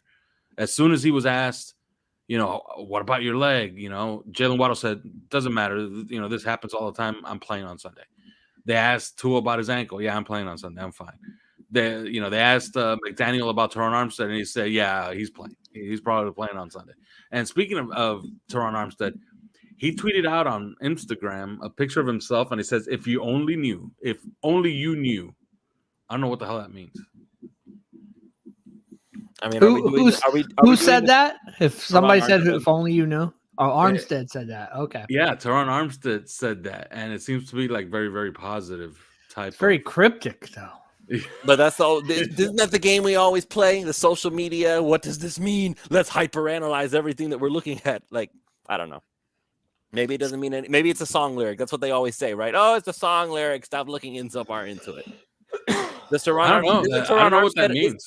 Doesn't Teron Armstead rap in his spare time? Yes. So maybe that's what it is. Maybe that's all it is. It's for his new album. I hit up Spotify, see if we can find some Teron Armstead raps. Like he's like really, really, really confident with about this team. Every time you hear him talk about it. Well, McDaniel even mentioned that it was closer than people thought for him to play in the San Fran game. McDaniel said that himself. Interesting.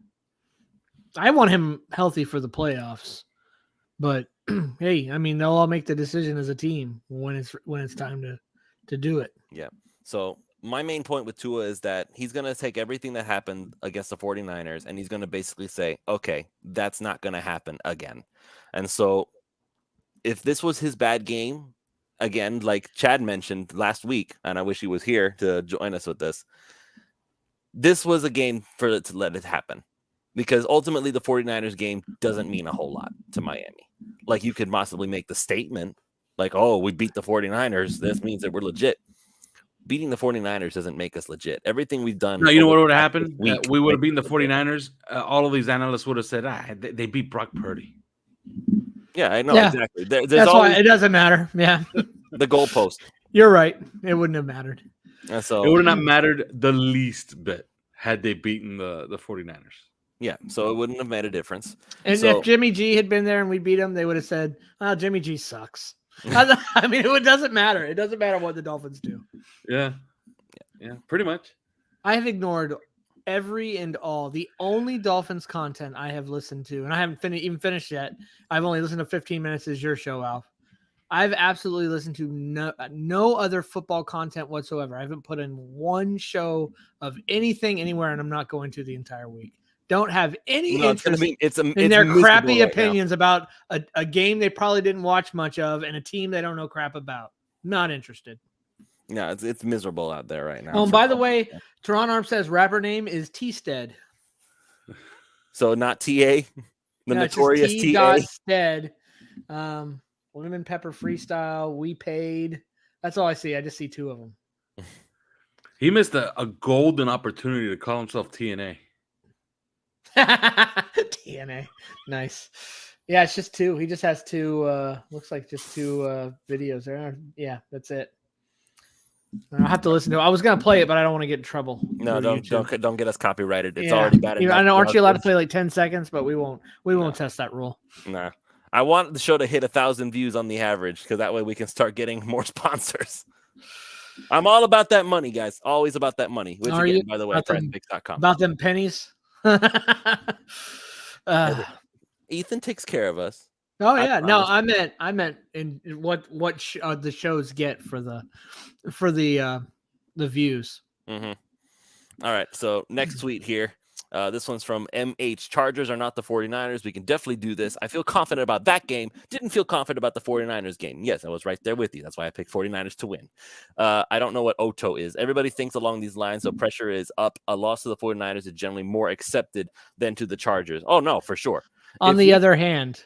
On the that Odo, is? On the other hand. Okay. Like I hear Odo and I'm just like, oh, you mean the changeling from Star Trek? We had a Alpha, you don't know, but we had a Star Trek discussion this morning. GTFOH. So. That I know. Is that when you hear us talk about Star Trek? What you tell us?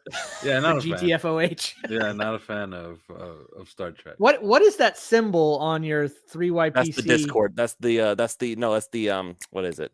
OBS. Oh, okay.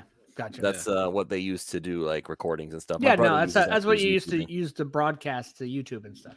Yeah. Gotcha. So I guess Alf got tired of us seeing his yeah, how come we don't get to see anymore, Alf? Because I was doing some other work on another computer and then I have another thing up, so I didn't want to do the show and then have my back turned to the camera. You know what I mean? Oh, gotcha. You know okay, fair enough. We could sitting away from where the camera is. I like that you were doing the show before with I think sometimes you during training camp you'd pop on with maybe it was Dunno, I can't remember, and you'd have all the liquor behind you. I used to like look and see. I drank some of that, and looks like you're a big bourbon whiskey guy. Yes. Yeah, me too. That was at my bar. Me too. Yeah. So when the Dolphins make the Super Bowl, we're all going to go to Alf's house and have a toast to the Dolphins, right? I'll bring a bottle. If they make the Super Bowl, I'm going to the Super Bowl. Oh, are you? That's in Arizona. Yes. You must make. That's all with all that. That's with all the Manscaped sponsor money. or Nice. others. But yeah, I want to no, I want to get where playoffs you are are, gonna. Alf. You got I'm, sponsors I'm gonna coming try out to of I'm your gonna ears. try to get out to the playoff game for sure. But I'm actually invited to the Bills game next week. You gonna go? I might. I was looking at flights. You have to connect in Newark or you have to connect at LaGuardia. It's a pain in the ass to get to Buffalo. It's gonna be cold as fuck too. Yeah. Like you got to weigh all these things. But I can you wouldn't go. I'd imagine? Can you freeze. imagine me in that stadium and the Dolphins beat the Bills? Like I'll die, right? Like I'm dying. That Yeah, day. like They're killing me. we'll say something Yeah. nice at your funeral. You might have to you might need to, just to be safe, get a reversible Buffalo Bills inside and Dolphins outside jacket. If the Dolphins win, you just reverse it. Go incognito, sneak out of the stadium.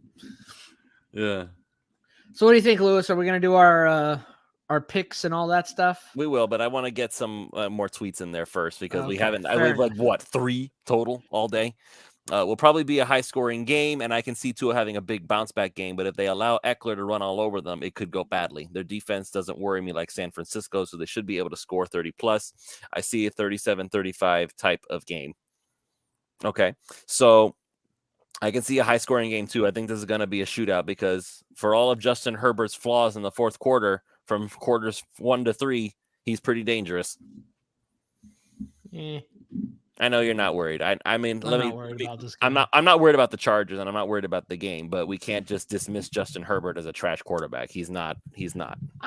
I'm gonna go ahead and dismiss Herbert as a social media quarterback and move on. Okay, that's just my thought. Like I loved, by the way, when they asked Mike McDaniel about Herbert's arm, and he said, "Yeah, I heard he has 2 of them." That's awesome. Yeah, so I mean, I think the Celtics coach absolutely stunned the whole world the other day when he was asked about the royal family, and he said Mary, Joseph, and Jesus. I think the whole media brains broke at that moment simultaneously. That was funny to watch. Let's see. I'll tell you one thing, okay? Gotta look at that. Gotta look at that first injury report, right? Like you got to see that first injury report. Justin Herbert without Mike Williams is a completely different player. He just is. That's his toss it up and catch it guy, right? Yeah. So he gives them a little margin of error. Okay, they can't run the ball. By the way, okay. So that commenter that was saying you can't allow Austin Eckler to run all over you. Well, yeah, obviously, if you allow Austin Eckler to run all over you when they can't run on anybody, then you got a problem. You know what I mean? Like they have the worst. Actually, no, they're better than the worst rushing team in the league. They're 31st. Tampa's actually worse. So they're the 31st team in the league in rushing. Okay, rushing yards. So they can't run it. So I mean, Eckler's not doing terrible. He's running 4. Well, he catches a million passes a game. Yeah, as a receiver, he's a lot more dangerous. By the way, CMC had 3.9 yards per carry on us. It wasn't like he was slashing and dashing us the entire time. We can stop running backs. Yeah, we can stop running backs. I'm not worried about, but we can stop. We've been saying it all year, and it keeps happening. We can stop them from running the ball. Yeah, but hey, I will remind you that I continuously ask this question in OnlyFans. I asked this question on Twitter. I asked this question last week in the show, and nobody really had an answer for it. When CMC goes to line up out wide, what are we going to do? What's the plan? Well, we found out the plan was Duke Riley. Mm-hmm. I guess that's the best you could do.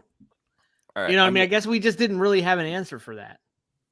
Because you couldn't really take Rowe off. You couldn't really have Rowe do it and take him off Kittle. You know what I mean? It makes it. They definitely, that team, San Fran, really presents matchup issues for teams more so than almost any offense in this league. They really do, especially now that they have CMC. And we still definitely held our own. So just throwing that out there. All right, I'm going to give Chad some representation here since he couldn't be in the show.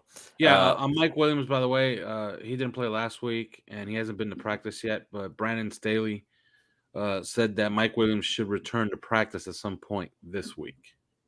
So we may have to face him after all. We'll see. Yeah. 'Cause Brandon we had Staley heard is that- kind of stupid. He's a dumbass. So who knows if what he's saying is even true. All right. So this one's from our good friend Chad. We need to keep our pass to run ratio closer to 60-40, closer, not necessarily exactly that. We need to tackle much better on defense. We should never be in shotgun unless than a yard to go. And we need to get our tight ends more involved in the pass game. So I agree with Chad on the balance because I know that passing is the name of the game for the Dolphins, but I feel like we need to get some level of balance just to let the play action be a little more easy to buy. Boring, old school, Tennessee Titans looking crappy offense. Pass. Okay, you're gonna literally and figuratively pass. I mean, listen, I like the way we run offense. I don't think McDaniel changes it till a team figures out a way to stop it. And no, Tua missing wide open dudes ain't anybody figuring out a way to stop it. So if the Niners couldn't stop dudes from being wide open, no other defense is going to be able to stop our dudes from being wide open. Keep playing the way you're playing. The only negative drawback it does have is that we score quickly and it does put more pressure on our defense because we do not have these long, methodical 12 play drives for touchdowns. Rarely. It's usually somewhere in the 4 to 6 to 7 play range, maybe, and then we score a touchdown.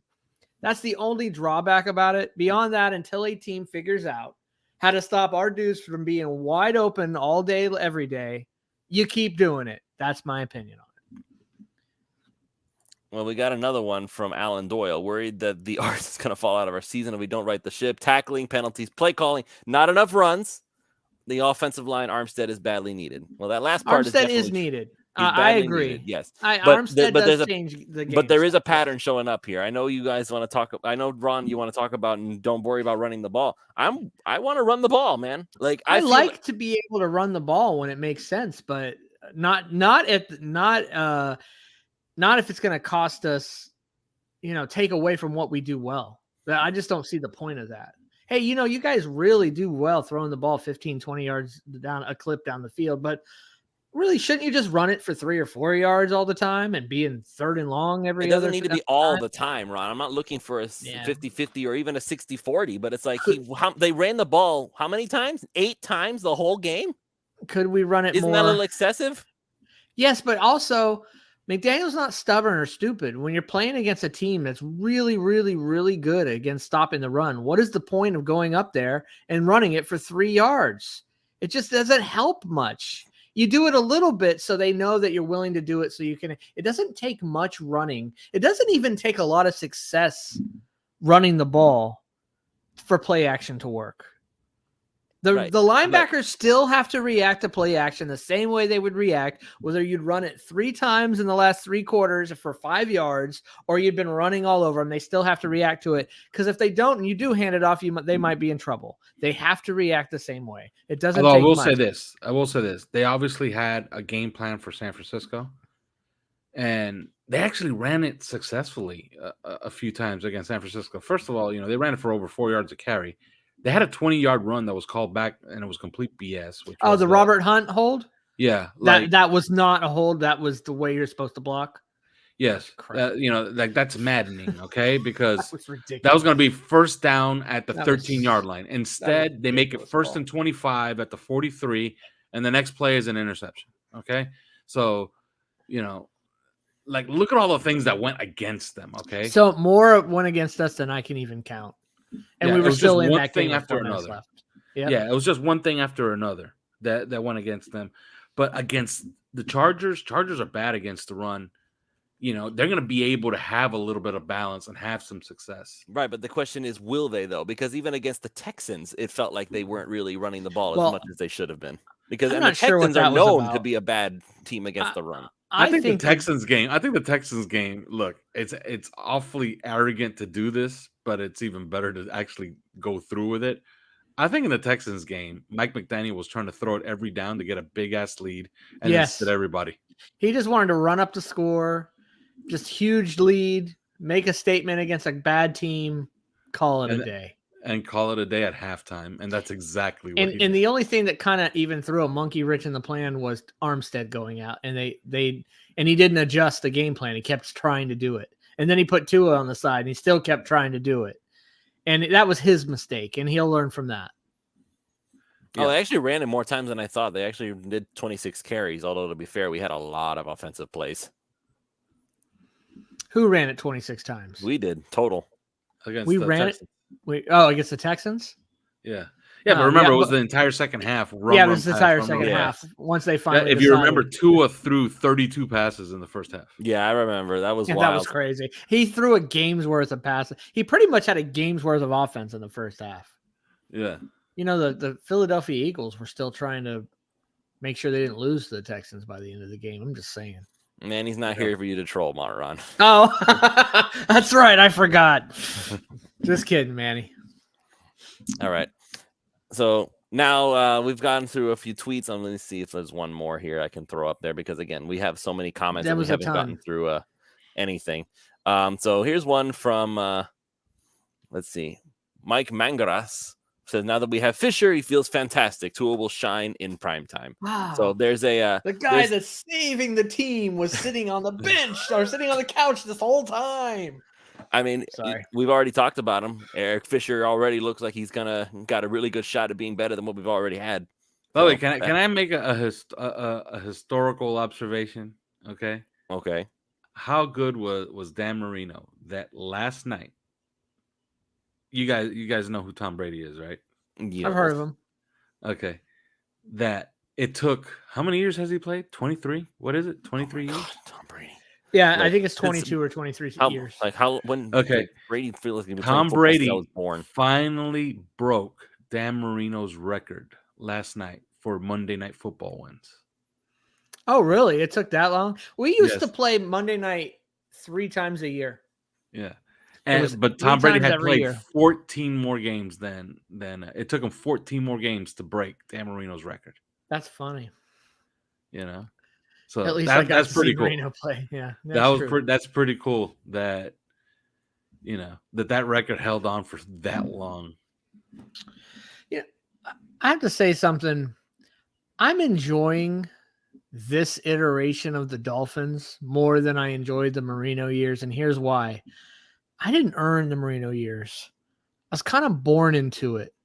I was 7 years old, 8 years old, sitting on the couch, just becoming a Dolphins fan. I didn't know nothing, man. I didn't know nothing about football. Couldn't name a player, couldn't name a team. I was just a little kid. My dad and my grandparents, they were all big football fans. My dad was born in Miami. And they were all just big Dolphins fans from like the 70s. And I was just born into Marino. I started becoming a fan, and Marino just popped up a year later, and there it was. And that's all I had, and it's all I knew. Man, I hadn't gone through anything like what Lewis was born into. I just haven't. So I'm enjoying this more because just for the record, I'm not like 18 years old, man. Marino was playing when I was alive. Yeah, I know, but by the time you started, by the time you were aware, right? By the time you started watching and aware, it was pretty much over. When were you born? You were born 93? 93. Okay. So by the time you were 7, it was done, bro. You see what I'm saying? You was over. Yeah, by that time I was picking up Dan Marino as a free agent in NFL 2K on my Dreamcast. So I get excited. You know one thing I'm excited for? I'm excited for the 7-year-old, 8-year-old, 9-year-old Dolphins fan right now. I'm excited for that kid because I know that kid. I was that kid. So they're going to enjoy the next 10, 15 years, I think. All right, man. I know we got to I just wanted to reminisce a little bit and show my age. All right, let's do our stuff. Let's do our picks, man. So I'm gonna pull up real quick here because I want to make sure this is done. Let me do this. So we want to make this a regular thing. So these are the only props right now on Tuesday for Prize Picks. So this is over. Did Tyreek hit the over on you? Oh no, he did hit the over on. Tyreek's averaging 114, 115 yards. Yeah, he had a touchdown. Yeah. He had 149 in that game. By the way, on Sunday, if you look at Prize Picks, they're giving you a free square. 0.5 passing yards for Justin Herbert. I don't know if we go under on that though. Okay. Oh God, that's funny. I'll take the Herbert. I'm looking at the over on 0.5 yards. Come on, Justin. I know you can throw for a yard. Okay, and Tua over 285.5. If that's not a gimme, I don't know what is. Okay. I mean, I can remember That's when a play. I can remember when Tua would almost never get to 285, like almost never. Oh, wait, nice Funny. balance, Lewis. You've been hitting some prize picks, huh? That's still mostly from the 500 I won. Well, from so the you've lost a NBA. pile of money since then. Then you better hit that one tonight, then. Okay. Wait, He Harry, went out with what are you flu-like guys looking at? symptoms. Is it the Taco lost. graph? Oh, wait a minute. I got a prize picks right now. Let me see how it's going. Hold on. Oh, you got basketball? That's how I got a won my prize- 500, man, through the NBA. It wasn't even the NFL. Oh, really? Like I I went to played bed one tonight. night and I was like, I looked at my phone. I was like, oh, I won $500. How about Yeah, that? tonight is they have the Taco Tuesday. So Anthony took Davis is Anthony out with Davis. flu-like symptoms, so he's not playing. You're gonna have to get that money back. Oh man, they're gonna give me the money back. And guess what? I took Tyler Hero over 21.5 points, and he has 21 right now. Oh, So man, that's gonna suck. I had a winner. is the game over? Is the game over? I mean, Let the me game see. started at 7:20, right? It's only been about an Oh, hour and a you half. You got shot? No, it's halftime, and Tyler Hero has 21 already. Oh, I think you're good. Yes. Caleb Martin yeah, hasn't taken any but it's gonna three-pointers yet. it's gonna be a wasted effort because I'm getting a DMP from that stiff Oh, Anthony Davis. So Anthony Davis didn't play? Basically, he Yeah. didn't play. Yeah. Okay. So All right, let me see and now's the best time. If one of your players does not play, this entry will be canceled or refunded, which absolutely sucks. if you're the winner, yeah. They don't let you trade it out with another. Well, it's too late to trade. Yeah, it it's out, too I late. You suppose. can't say that. Yeah. Oh yeah, I'm totally gonna pick this guy who I already haven't beat picked his that. prop. Who already did it? Okay, They should yeah. allow me to trade it out with the other Taco Tuesday, which is Luka Doncic, and that's in an hour, and he's at 26. They should allow you to pick a backup just in case of something like that. That way, you're picking it ahead of time. That would be cool. One of our other sponsors used to let us do that. Anyway, One I of don't our- even play our Prize Picks. former sponsors, anyway. All right, so Tyreek is the other one. So there were a couple of games there where he hadn't hit that massive average. That's the only reason I was a little wary on Tyreek lately. So how did you do an all Dolphins Prize Picks last? Didn't you? You're not allowed to do that. You have to pick at least one player from another team. Oh, what a rip! Justin Herbert. Oh, there you go. You're 0.5 Justin yards. Herbert free square. There you go. All right, so the over. Okay. All right, so let me go ahead and remove this, and let's go ahead and do our picks for everything. Ron, do you have your little spreadsheet ready this time? No, I hadn't even thought about it yet. Okay. Even though I should have, I just didn't. All right, then this time I'll actually break tradition. I'll go ahead and go first. Go for it. My MVP for this game against the Los Angeles Chargers, should I call them San Diego, just to whatever. keep the Chad tradition going. My MVP against the Chargers, I'm gonna just say it, and it's gonna be cliche, but I'm just gonna say Tua. For real, I think he's gonna be like, I'm not letting this happen again, and I'm gonna show you why I am an MVP candidate against the Los Angeles Chargers. I feel like that he's gonna come back strong. He's gonna come back out with a chip on his shoulder, and he's gonna say, instead of being nervous about it and pressing it, he's gonna be like so locked in and focused that he's just gonna be unstoppable. So I think he's gonna be the MVP. My underrated player, and anybody who's watching this, go to Prize Picks and pick the under on this guy, the over on this guy immediately, because I don't know why Prize Picks hasn't learned their lesson, but Trent Sherfield, he's going to hit his yards. He is going to hit his yards, and he's probably going to hit it before the first half is over.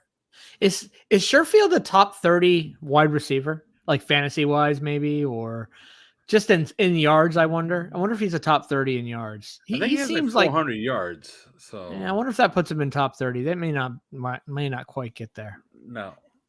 But as far as Prize Picks goes, that's free money. Trent Sherfield. Where do they usually have him sitting? The last 2 weeks, they had him at 22.5, and that was even after he had beaten that prop in the first quarter. For the last 2 weeks, he's Not beaten in like the one first quarter. pass every single time. It's like a 20-something yard pass in the middle of the field usually. So That's funny. maybe Prize Picks learns their lesson this week. We'll see. But even if it was up to like 40, I'd still go ahead and pick the over on Sherfield.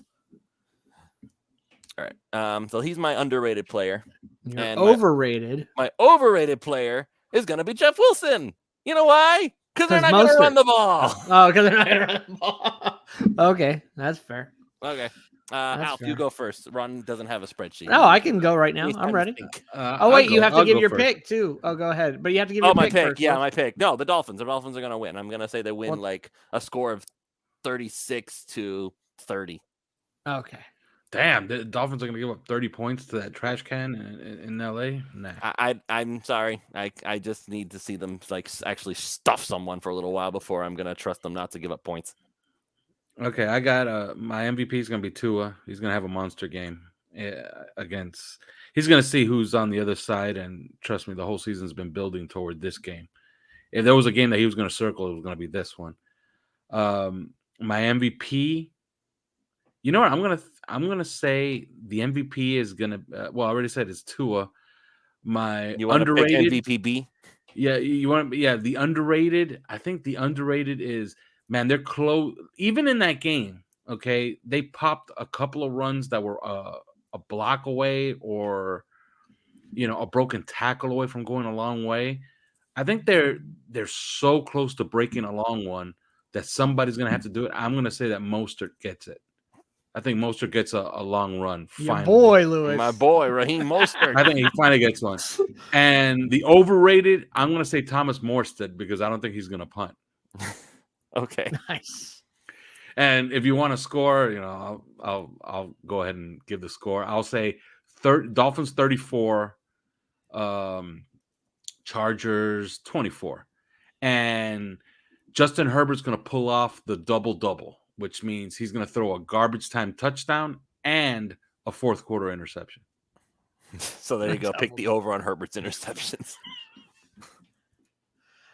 All right. I'm gonna also make another prediction. Justin Herbert will throw for like 350 yards, and 130 of them are going to be in the fourth quarter as he's trailing by 3 touchdowns. Okay, works for me. I can see that. I don't think this is a game where McDaniel can afford to bench his starters. All right, so I'm gonna go my MVP, even though Tua's gonna have a really, really good game.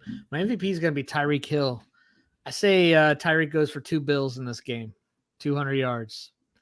He's gonna have a monster game. Would that put him back on track for the 2,000-yard season? Yes, because he's at 1953 right now. But who's counting? What? That's the pace he's at right now. 1953. Okay, wait a minute. What did Megatron get? Did he get to 3,000? No, he got. No, I thought it was just. I think under he's on 2,000. He's on a 2,000 pace right now. He's at 19. The problem is that the record was set in 16 games. That's true. But you know what? So for the records him to are the records. For him to break the record in 16 games, he's not on pace. No, he's not on pace. But he is on pace to break the record in 17 games. Yeah. So my MVP is Hill. My underrated player is that's tough. My overrated player, I just did that first, Gesicki.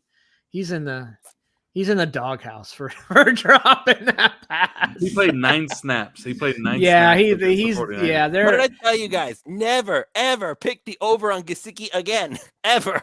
And I'm gonna say my overrated player, and this is gonna be really here's a name no one said yet in this year in this little thing. My overrated player, just to show you that you just can use tight end, is Gesicki? Smythe. My underrated player is Smythe. Underrated. Okay. My underrated player is Smythe. My overrated player is Gesicki. My MVP is Hill. Okay. I think Smythe's gonna do a little something, and he's gonna take over a little bit more of those. He's man. And we'll get to it in the off season a little bit. I know we don't really do a lot of off season stuff, but yeah, you don't let me. We're not going to be re-signing Gesicki. It's not happening. Yeah, they want a tight end that can block the way he needs to block and catch the ball. The period in the story. That's what they want, and that's what he's going to try and find somehow, some way, somewhere. I wonder if George Kittle's a free agent anytime soon. No, they just signed, I think. Oh, did he? Oh, yeah, like a couple years ago. I'll take a look. I'll take a look. I don't mind looking. You know, I don't mind looking. I love looking ahead. I love looking. I know you're always like week 2. You're always like, the off season, buddy. Ron, I literally play Madden just so I can do the free agency and the trade stuff. That's my favorite part of the game. Like, I don't even want to play the game for the game. I just want to make the team better. All right, let's see. Who's coming loose in 2023? Let's see. Looking for tight ends. Are we really gonna do this right Yes, now? we're really gonna I do thought this. you were just kidding. No, I wasn't kidding. No. Okay, so Mike Gesicki is considered the top guy in that whole group. Yeah. Dalton Schultz for the Dallas Whoa. Cowboys. They ain't letting him go. Well, I don't know though, man. They pay so much money to so many people. Man, if Schultz, woo, boy, that would be who I would want if they were to let him go to free agency. I think you can write it down. Schultz to Miami. That'd be crazy to let that guy go, though. What do you think, Alf? That's the guy right there, right? Dalton Schultz is like, man, you could just pencil him in right now. If he hits free agency, he's a Dolphin. It's done. Yeah, done. It's not even a question. There's two guys I really like: Foster Moreau of the Las Vegas Raiders, and Dalton Schultz. And I wouldn't put it past them to say, you know what, we're keeping Durham Smythe, and everybody else can go, and we're signing both Schultz and Moreau. Like that's a possibility, you know. Although Moreau has played so well that maybe he asked for real money, you know. So, but Dalton Schultz, absolutely. Like you could pencil him in now if he, and I think he will become available because the Cowboys have a mess. Like that's the messiest cap situation there is. Just so much money into so few dudes. So Elliott's killing them, man. I don't know when they can get out of that contract, but I hope it's not next year because I'd love to see them have to let Schultz go somehow, some way. I'd love to see it. I see Hayden Hurst on this list too. Yeah, it's not a huge list. But it's a couple guys that you got to hope somebody shakes free, or we're probably not going to really have an opportunity to really upgrade. We're going to have to figure out something else. We have to draft somebody, but that takes time to develop. You know, rookie tight ends just that position. Oh takes no, time. yeah, Troy Drayton broke it all down for me, man. It's like they take like 3 years before they Yeah, really start to get it. that position takes a long time to develop in the NFL. I mean, there's a few guys that have come on and been really good as rookies, but that list is you can fit that list on one hand. You know what I mean? That's a real small list. So I can't wait until like after the Dolphins win the Super Bowl. I can't wait to talk about the offseason, how we're going to make the Dolphins better. That's just my thing. We're going to win the second Super Bowl, baby. I love offseason stuff. I love making the team better than what it already is. So let's cut the dead weight. Let's see. You don't need to be here. You don't need to be here. You don't need to be here. Let's replace you with this guy. I love that stuff. I love it. All right. All righty. Did you give a score, Ron? No, you didn't give a score. Oh, yeah. Sorry, I didn't. Dolphins 42, Chargers 24. 42. Whew. Did we hit a 40 burger this year? I don't think we did yet. No, Jason Sanders. Yes, we did hit a 40 burger. Wait, when did the Ravens? Oh, that's right. Yeah, we should have had two. So Jason Sanders. Hey, Jason Sanders, you guys notice again, he's not kicking 50-yard field goals, but no more yips. He's hitting the extra points. I know it's sad. We're celebrating extra points, but when you're missing them, he's hitting his field goals that he should hit. We don't go for a lot of long ones. We usually just go for it on fourth down anyway. So that's good. It looks like Jason Sanders' head is on right. We're not going to ask him to do a lot anyway. How come we spent the entire show, we didn't talk about going for it with 9 minutes left at your own 18-yard line? You know what? It was if we win the game or if we score a touchdown on that drive, probably we discussed that. That was the most insane thing I've ever seen. I was just sitting there. To me, it wasn't all that insane. To me, it really wasn't all that insane. And the reason why it wasn't insane to me is because I figured, and if I was in McDaniel's head, I was thinking to myself, you know what? This offense needs a spark right now, and if we don't get it this way, we're gonna lose anyway. Man, so the amount of time you still had left in the game at that moment, though, was. The offense really didn't need a spark. You know what I mean? I mean, maybe in his mind it did because. By the way, he shouldn't have had to because that Sherfield, that was a catch. Yeah, that was a catch. Okay, so this is shouldn't have had to go for it. Okay, so hold on anyway, because now we're talking about something else, and I thought it was a catch too, based on the rules that I'm used to. That he had the ball in his hand, it was cradled, and then this other guy came and downed him before he lost the football. And I thought, 2 knees down, he's got the ball. What's the issue? And now I'm hearing about the rule is actually that you're supposed to survive the ground or something like that. I don't understand. I felt like it was a catch. I felt like he did survive the ground, but They said it wasn't a catch, so it is what it is. I felt like we shouldn't have had to do it, but yes, Alf, I didn't you're even know right. that was a thing. I'm glad that you at least threw that in there because that was some serious cojones to do that. That was even while he was doing it. I even said to myself because I was upstairs painting I had a painting project in the house, and I'm sitting there painting. I was like, even if he makes this is the craziest shit I've ever seen in my life. This is the craziest thing I've ever seen him do. Like this guy has man. It's so weird too. You see coaches do that, and you're seeing coaches do it more and more, and it's like they don't have the.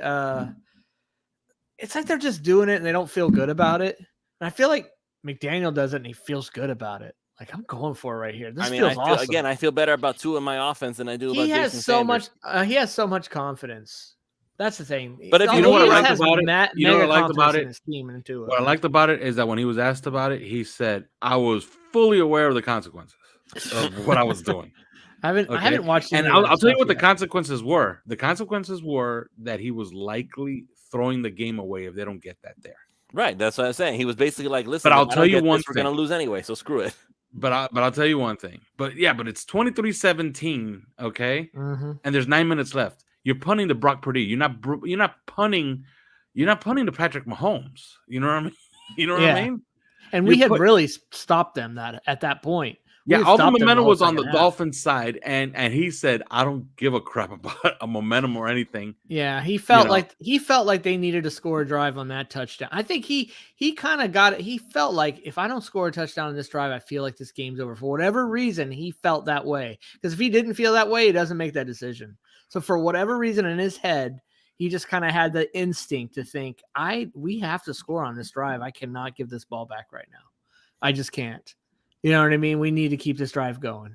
So before we go, Lenny just wants to know, are we ever going to do a watch party? You got to ask Ethan about that. Although, I don't know if I'll go to a watch party, but... You say you don't know if you'd go to a watch party? Yeah, I don't know if I'll go to a watch party because, I watch the games. You know what I mean? From your luxury home. Yeah, because if I go to a watch party, I end up doing a show at the watch party like I have before. Oh, I got you. So pretty much Alf is he'll go to a watch party if everybody shuts up and leaves him alone while he watches the games, which isn't going to happen. I mean, we did one at Matt Perdomo's house once. Yes. I'm just going to enjoy it. That wasn't even a watch party because we didn't invite fans. Watch parties when we go to a bar and we invite fans. How did the Heat one next go? year? Next year, to the Heat next one? year for the. No, I didn't. I couldn't go. I wanted to go, but I couldn't. I was busy that night. But yeah. Okay. Well, I mean, listen. Tell you what, Lenny. If we can get Ethan to sign off on it, we'll let you know. All right. So that's going to be it for us. Thank you, everybody, for joining us as always. And once again mentioning PrizePicks.com. Go over there. Use the promo code 5. That's FIVE. They'll match up to $100 on your initial deposit. Don't need to bet it through. Basically, the moment you sign up for it and use our promo code, if you put in up to $100, they're going to give you $100 to play with, and you can just go from there. So Taco Tuesday, Flex Friday. They give you all sorts of free squares on Sunday that Alf just mentioned. I mean, even if you don't like Justin Herbert, it's very, very, very, very, very likely, unless he literally gets hurt on the first play, that he's going to throw at least 1 yard throughout the entirety of the game. Go to prizepicks.com, use that promo code, and maybe you too can get lucky like me and hit on a game that you usually don't know anything about, which is for me is the NBA. I don't know jack about the NBA, and somehow I still managed to win. So that's how easy they make it for you. With that being said, thank you everybody for joining us, and we will see you all next time for the Pulse of Fins Nation. Herbert sucks.